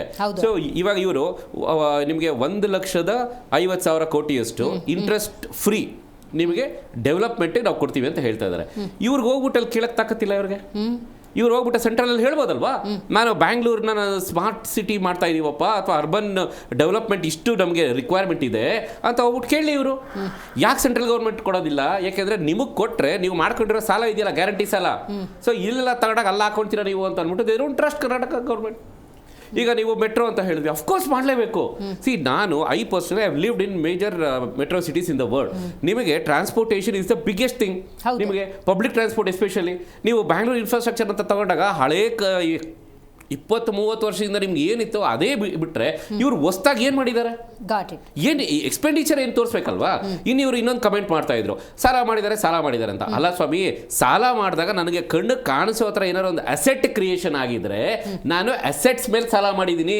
ನೀವೇನಕ್ಕೆ ಸಾಲ ಮಾಡ್ತಾ ಇದ್ದೀರಾ? 60,000 ಕೋಟಿ ಕೊಡ್ತಾ ಇದ್ದೀರಾ ಅಥವಾ ಏನು ಸಾಲ ಮಾಡ್ತಾ ಇದ್ದೀರಾ? ನೀವು ಬರೀ ಭ್ರಷ್ಟಾಚಾರ ಮಾಡೋಕ್ಕೆ, ಆಮೇಲೆ ಏನದು ಹಗರಣಗಳನ್ನ ಮಾಡ್ಕೊಳ್ಳೋಕ್ಕೆ, ಆಮೇಲೆ ಗ್ಯಾರಂಟಿ ಯೋಜನೆ ಅಂತ ಕೊಡ್ತಾ ಇದ್ದೀರಾ. ಓಕೆ ಫೈನ್, ಆ ಗ್ಯಾರಂಟಿ ಯೋಜನೆಗಳು ನೀವು ಕೊಡ್ತಾ ಇದ್ದೀರಾ ಜನಕ್ಕೆ, ಆದರೆ ಅಸೆಟ್ಸ್ ಕ್ರಿಯೇಟ್ ಆಗ್ತಾ ಇದೆಯಾ? ಈಗ 1 ವರ್ಷ ಆಯ್ತು, 60,000 ಔಟ್ಫ್ಲೋ ಆಯ್ತು. ಕ್ಯಾಶ್ ಇನ್ಫ್ಲೋ ಏನು ನಮಗೆ ಕರ್ನಾಟಕ ಸ್ಟೇಟ್ಗೆ ಏನು ಕ್ಯಾಶ್ ಇನ್ಫ್ಲೋ ಇದೆ? ಸೊ ಈ ಬೇಸಿಕ್ಸೇ ನೀವು ಅರ್ಥ ಮಾಡ್ಕೊಳ್ದಲ್ಲ ನೀವು ಏನು ಹೇಳ್ತೀರಾ, ನಮಗೆ ಮೆಟ್ರೋಗೆ ದುಡ್ಡು ಕೊಡಲಿಲ್ಲ ಅಂತ ಕೇಳ್ತೀರಾ. ಮೆಟ್ರೋಗೆ ಎಷ್ಟು 1,000 ಕೋಟಿ ಬೇಕು? ಕ್ಯಾಲ್ಕುಲೇಷನ್ಸ್ ಮಾಡೋಣ. ಏನು 10,000 ಬೇಕಾ, 15,000 ಬೇಕಾ, 20,000 ಬೇಕಾ? ಅದೇ ಹೇಳ್ತಾ ಇರೋದು. ನಿಮಗೆ PPP ಮಾಡಲ್ ಅಂತ ಒಂದಿದೆ. ಇವ್ರ ಯೋಗ್ಯತೆಗೆ ಇವರು ನಾನು 10,000 ಕೊಡ್ತೀನಿ ಅಥವಾ 15,000 ಆಗ್ತೀರಿ ಸ್ಟೇಟ್ ಇಂದ. ಸೆಂಟ್ರಲ್ ಇಂದ ನೀವೆಷ್ಟು ಕೊಡ್ತೀರಾ? ಕೇಳೋ ಚಾಲೆಂಜ್ ತಾಕತ್ತಿದೆಯಾ ಅವ್ರಿಗೆ? ಹೇಳಿ ಇವರು. ಈಗ ಮೇಕೆದಾಟುಗೆ ನೇರವಾಗಿ ಹೇಳ್ತಾರಲ್ಲ, ಕೇಳಿ. ಈಗ ಮೇಕೆದಾಟಿಗೆ DPR ರೆಡಿ ಮಾಡಿದಾರಾ? ಎಷ್ಟು 1,000 ಕೋಟಿ ಬೇಕು ಅಂತ ಹೇಳಿ. ನಾನು ವೈಯಕ್ತಿಕವಾಗಿ ಅವ್ರ ಜೊತೆ ಸ್ಟ್ಯಾಂಡ್ ಆಗ್ತೀನಿ, ನಾನು ಅವ್ರ ಜೊತೆ ವೈಯಕ್ತಿಕವಾಗಿ ನಿಂತ್ಕೊಳ್ತೀನಿ, ನಡೀರಿ ಹೋಗ್ಬಿಟ್ಟು ತಗೊಂಬರೋಣ ದುಡ್ಡು ಅಂತ ನಾವು ಸಪೋರ್ಟ್ ಮಾಡ್ತೀವಿ. ಸೊ ಇವ್ರ ಯೋಗ್ಯತೆಗೆ ನೆಟ್ಟಿಗೆ DPR ಮಾಡ್ಲಿ ಬಿಡಿ. ಅದಕ್ಕೆ ಎಷ್ಟು 1,000 ಕೋಟಿ ಬೇಕಾಗಿದೆ ನಿಮಗೆ? 5,000 ಕೋಟಿನ, 6,000 ಕೋಟಿನ? ಸೊ ಇದು ಇಷ್ಟನ್ನು ನೀವು ಕ್ಯಾಲ್ಕುಲೇಷನ್ಸ್ ಮಾಡಿದ್ರೆ ಇವ್ರು ಏನು ಬರೀ ನಾವು ಸೆಂಟ್ರಲ್ ಕೇಳ್ತಾ ಇದ್ವಿ ಕೊಡ್ತಾ ಇಲ್ಲ ಅಂತ ಇವ್ರು ಆ್ಯಡ್ ಮಾಡಿದ್ರೆ, ಸಮ್ ಮಾಡಿದ್ರೆ 30,000 ರಿಂದ 35,000 ಕೋಟಿ ಅಷ್ಟೇ. ನೀವು ಭದ್ರಾ ಮೇಲ್ದಂಡೆ ಇರ್ಬೋದು, ಮೇಕೆದಾಟು ಇರ್ಬೋದು, ಮೆಟ್ರೋ ಇರ್ಬೋದು, ಈ ಎಲ್ಲಾನು ನೀವು ಸಮ್ ಅಪ್ ಮಾಡಿದ್ರೆ ನೀವು not more than 30,000 to 35,000 crores. So 30,000 to 35,000 crores ನಿಮ್ಮ ಯೋಗ್ಯತೆಗೆ ಕರ್ನಾಟಕ ರಿಸರ್ವ್ ಮಾಡಿಲ್ವೇನ್ರಿ? ನಿಮಗೆ ಸರ್ಪ್ಲಸ್ ಇಲ್ವೇನ್ರಿ ನಿಮಗೆ ನಿಮ್ಮ ಯೋಗ್ಯತೆಗೆ? ಸೊ ಸರ್ಪ್ಲಸ್ ನಿಮಗೆ 30,000 to 40,000 crores ನಿಮ್ಮ ಹತ್ರ ಇದೆ ಅಂತ ಹೇಳಿದ್ರೆ ಹೋಗ್ರಿ ಸೆಂಟ್ರಲ್ ಗೌರ್ಮೆಂಟ್ ಅಲ್ಲಿ ಕೇಳಿ, ಚಾಲೆಂಜ್ ಮಾಡಿ ನೀವು. ನೋಡ್ರಿ PPP ಮಾಡಲ್ ಅಲ್ಲಿ ಮಾಡೋಣ, ಸ್ಟೇಟ್ ಕಾಂಟ್ರಿಬ್ಯೂಷನ್ ನಮ್ದು ಇಷ್ಟು 1,000 ಕೋಟಿ ಇದೆ, ನಿಮ್ದು ಸೆಂಟ್ರಲ್ ಗೌರ್ಮೆಂಟ್ ಅಲ್ಲಿಂದ ನೀವು ಎಷ್ಟು ಕೊಡ್ತಾ ಇದ್ದೀರಾ ನಮಗೆ ಅಂತ ನೀವು ಕೇಳಿ. ಇಲ್ಲ ನೀವು ಸುಮ್ಮನೆ ಹೋಗೋದು ಕೇಳೋದು, ಒಳಗಡೆ ಕುತ್ಕೊಂಡು ಮಾತಾಡೋದು ಬೇರೆ, ಆಚೆ ಬಂದ್ಬಿಟ್ಟು ಮೀಡಿಯಾದಲ್ಲಿ ಹೇಳೋದು ಬೇರೆ. ಇದು ಮೇನ್ ಇವ್ರದ್ದು ಪ್ರಾಬ್ಲಮ್ ಇರೋದು. ಈಗಲೂ ಅವ್ರಿಗೆ ದಮ್ಮು ತಾಕತ್ತಿದ್ರೆ open statement on the white paper ಹೇಳಿ ಅವರು, ನಾವು ಎಷ್ಟು ಕೇಳಿದ್ದೀವಿ ಸೆಂಟ್ರಲ್ ಗೌರ್ಮೆಂಟ್ ಇಂದ ಅನುದಾನ. ಇವ್ರು ಹೇಳ್ತಾರೆ ನಾವು maximum second highest largest tax payers ಅಂತ ಹೇಳ್ತಾರೆ. ಹೌದು ಸ್ವಾಮಿ, ಬಿಕಾಸ್ IT ಇಂದ ನೀವು ಟ್ಯಾಕ್ಸ್ ಪೇ ಮಾಡ್ತಾ ಇದ್ದೀರಾ, ಓಕೆ ಅಗ್ರೀಡ್. ಆದರೆ ಅದನ್ನು ವಾಪಸ್ ತಗೊಳ್ಳೋದಕ್ಕೆ ನಿಮ್ಮ ಹತ್ರ ಜಸ್ಟಿಫಿಕೇಶನ್ ಬೇಕಲ್ಲ, ಸುಮ್ಮನೆ ಸಿಗಲ್ಲ. ಈಗ ಬಿಹಾರ್ ಒಂದು ರೀಸನ್ ಇದೆ, ಈಗ ಮಕಾನ ಮಾಡ್ತಾ ಇದ್ದಾರೆ, ಫೋಕಸ್ ಇದೆ. ನೀವು ಕರ್ನಾಟಕದಿಂದ ಏನಾದ್ರು ತಗೊಂಡೋಗಿ ಫೋಕಸ್ ಮಾಡಿ, ಏನಾದ್ರು ಸಾಲಿಡ್ ರೀಸನ್ ತಗೊಳ್ಳಿ. ಈಗ ನಿಮಗೆ ರಾಮನಗರ ಚನ್ನಪಟ್ಟಣ ಇದೆ, ಅಲ್ಲಿ ಏನಾದ್ರು ಒಂದು ರೇಷ್ಮೆ ತಗೊಳ್ಳಿ, ಹೇಳಿ ನೀವು ಮಾಡಿ ಅಂತ ಅಂದ್ಬಿಟ್ಟು. ಟಾಯ್ಸ್ ಮಾಡಿ, ಈಗ ಲೆದರ್ ಎನ್ಕರೇಜ್ ಮಾಡ್ತಾ ಇದ್ದಾರೆ, ಮಾಡಿ. ಇದೆಲ್ಲದಕ್ಕಿಂತ madam biggest semiconductor future ಇದೆ ನಿಮಗೆ. ಸೆಮಿ ಕಂಡಕ್ಟರ್ ಚಿಪ್ಸ್ ಮ್ಯಾನುಫ್ಯಾಕ್ಚರಿಂಗ್ ಅಲ್ಲಿ ಚೈನಾ ಈಸ್ ಲ್ಯಾಗಿಂಗ್ ಬಿಹೈಂಡ್. ನಾವು ಮಾಡ್ಬೋದು, ತಗೊಂಬನ್ನಿ ಇವ್ರ ಯೋಗ್ಯತೆಗೆ ತಗೊಬಂದು ಹಾಕೊಳ್ರಿ. ಬ್ಯಾಂಗ್ಳೂರಲ್ಲಿ ಅಂದ್ರೆ ಮೈಸೂರಲ್ಲಿ ಹಾಕೊಳ್ಳಿ, ಎಲ್ಲರೂ ಒಂದು ಇಂಡಸ್ಟ್ರಿಯಲ್ಲಿ KDB ತಗೊಂಬಂದು ಹಾಕೊಳ್ಳಿ ಸೆಮಿ ಕಂಡಕ್ಟರ್. ಏನದು ಓವರ್ ನೈಟ್ 1,000 ಕೋಟಿ ದುಡ್ಡು ಮಾಡ್ಬೋದು ಕರ್ನಾಟಕಕ್ಕೆ. ಇವ್ರ ಯೋಗ್ಯತೆಗೆ ಇದೆಲ್ಲ ಮಾಡಲ್ಲ ಇವರು. ರೈಟ್ ಸೆಮಿ ಕಂಡಕ್ಟರ್ಸ್ ಅಂತ ಬಂದಾಗ IAS ದುಡ್ಡು ಕೊಟ್ಟಿಯಾರಲ್ಲ, ಅದನ್ನ ಮಾಡಲಿ ಅಂತಲ್ಲ ಅವ್ರಿಗೆ ಅದನ್ನ ಕೊಟ್ಟಿರೋದಲ್ಲ. ಓಕೆ. ಇವರು ರಿಷಿಕ್ ಅವ್ರು ಮಾತಾಡ್ತಿರ್ಬೇಕಾದ್ರೆ ನನಗೆ AI ಶಬ್ದ ಪ್ರಯೋಗ ಆಯಿತು. ತಂತ್ರಜ್ಞಾನದ ವಿಷಯದಲ್ಲಿ ಸುದರ್ಶನ್ ಅವರೇ ಯಾವ ರೀತಿ ಫೋಕಸ್ ಮಾಡಿದೆ ಈ ಬಜೆಟ್ ಅಂತ ಹೇಳಿ, ಮತ್ತು ಡೇ ಬೈ ಡೇ ನಾವು ವಿದ್ಯುತ್ ಚಾಲಿತ ವಾಹನಗಳ ಸಂಖ್ಯೆ ಹೆಚ್ಚಾಗ್ತಿರೋದ್ರಿಂದಾಗಿ EV ಬ್ಯಾಟ್ರೀಸ್ ಇಂಡಸ್ಟ್ರಿಗೆ ಫೋಕಸ್ ಮಾಡಿದ್ದಾರೆ. ಇದ್ರ ಬಗ್ಗೆ ಸ್ವಲ್ಪ details. Okay, first of all ಇವಾಗ EVs ಮತ್ತು ತಂತ್ರಜ್ಞಾನ ಬಂದಾಗ ಇದು ಎಲ್ಲ ಕಡೆ ಯೂಸ್ ಆಗ್ತಿದೆ. ಫಾರ್ ಎಕ್ಸಾಂಪಲ್ ಚೈನಾದಲ್ಲಿ ನೋಡಿರ್ಬೋದು, ಇವಾಗ ಡೀಪ್ ಸೀಕ್ ಅಂತ ಒಂದು ಬಂದಿದೆ, ವಿಚ್ ಆನ್ಸರ್ಸ್ ಎವ್ರಿಥಿಂಗ್. ನಿಮ್ಗೆ ಇಂಥದ್ದು ಇಲ್ಲ ಅನ್ನೋದಿಲ್ಲ ಅದರಲ್ಲಿ, except for the political issues with respect to India.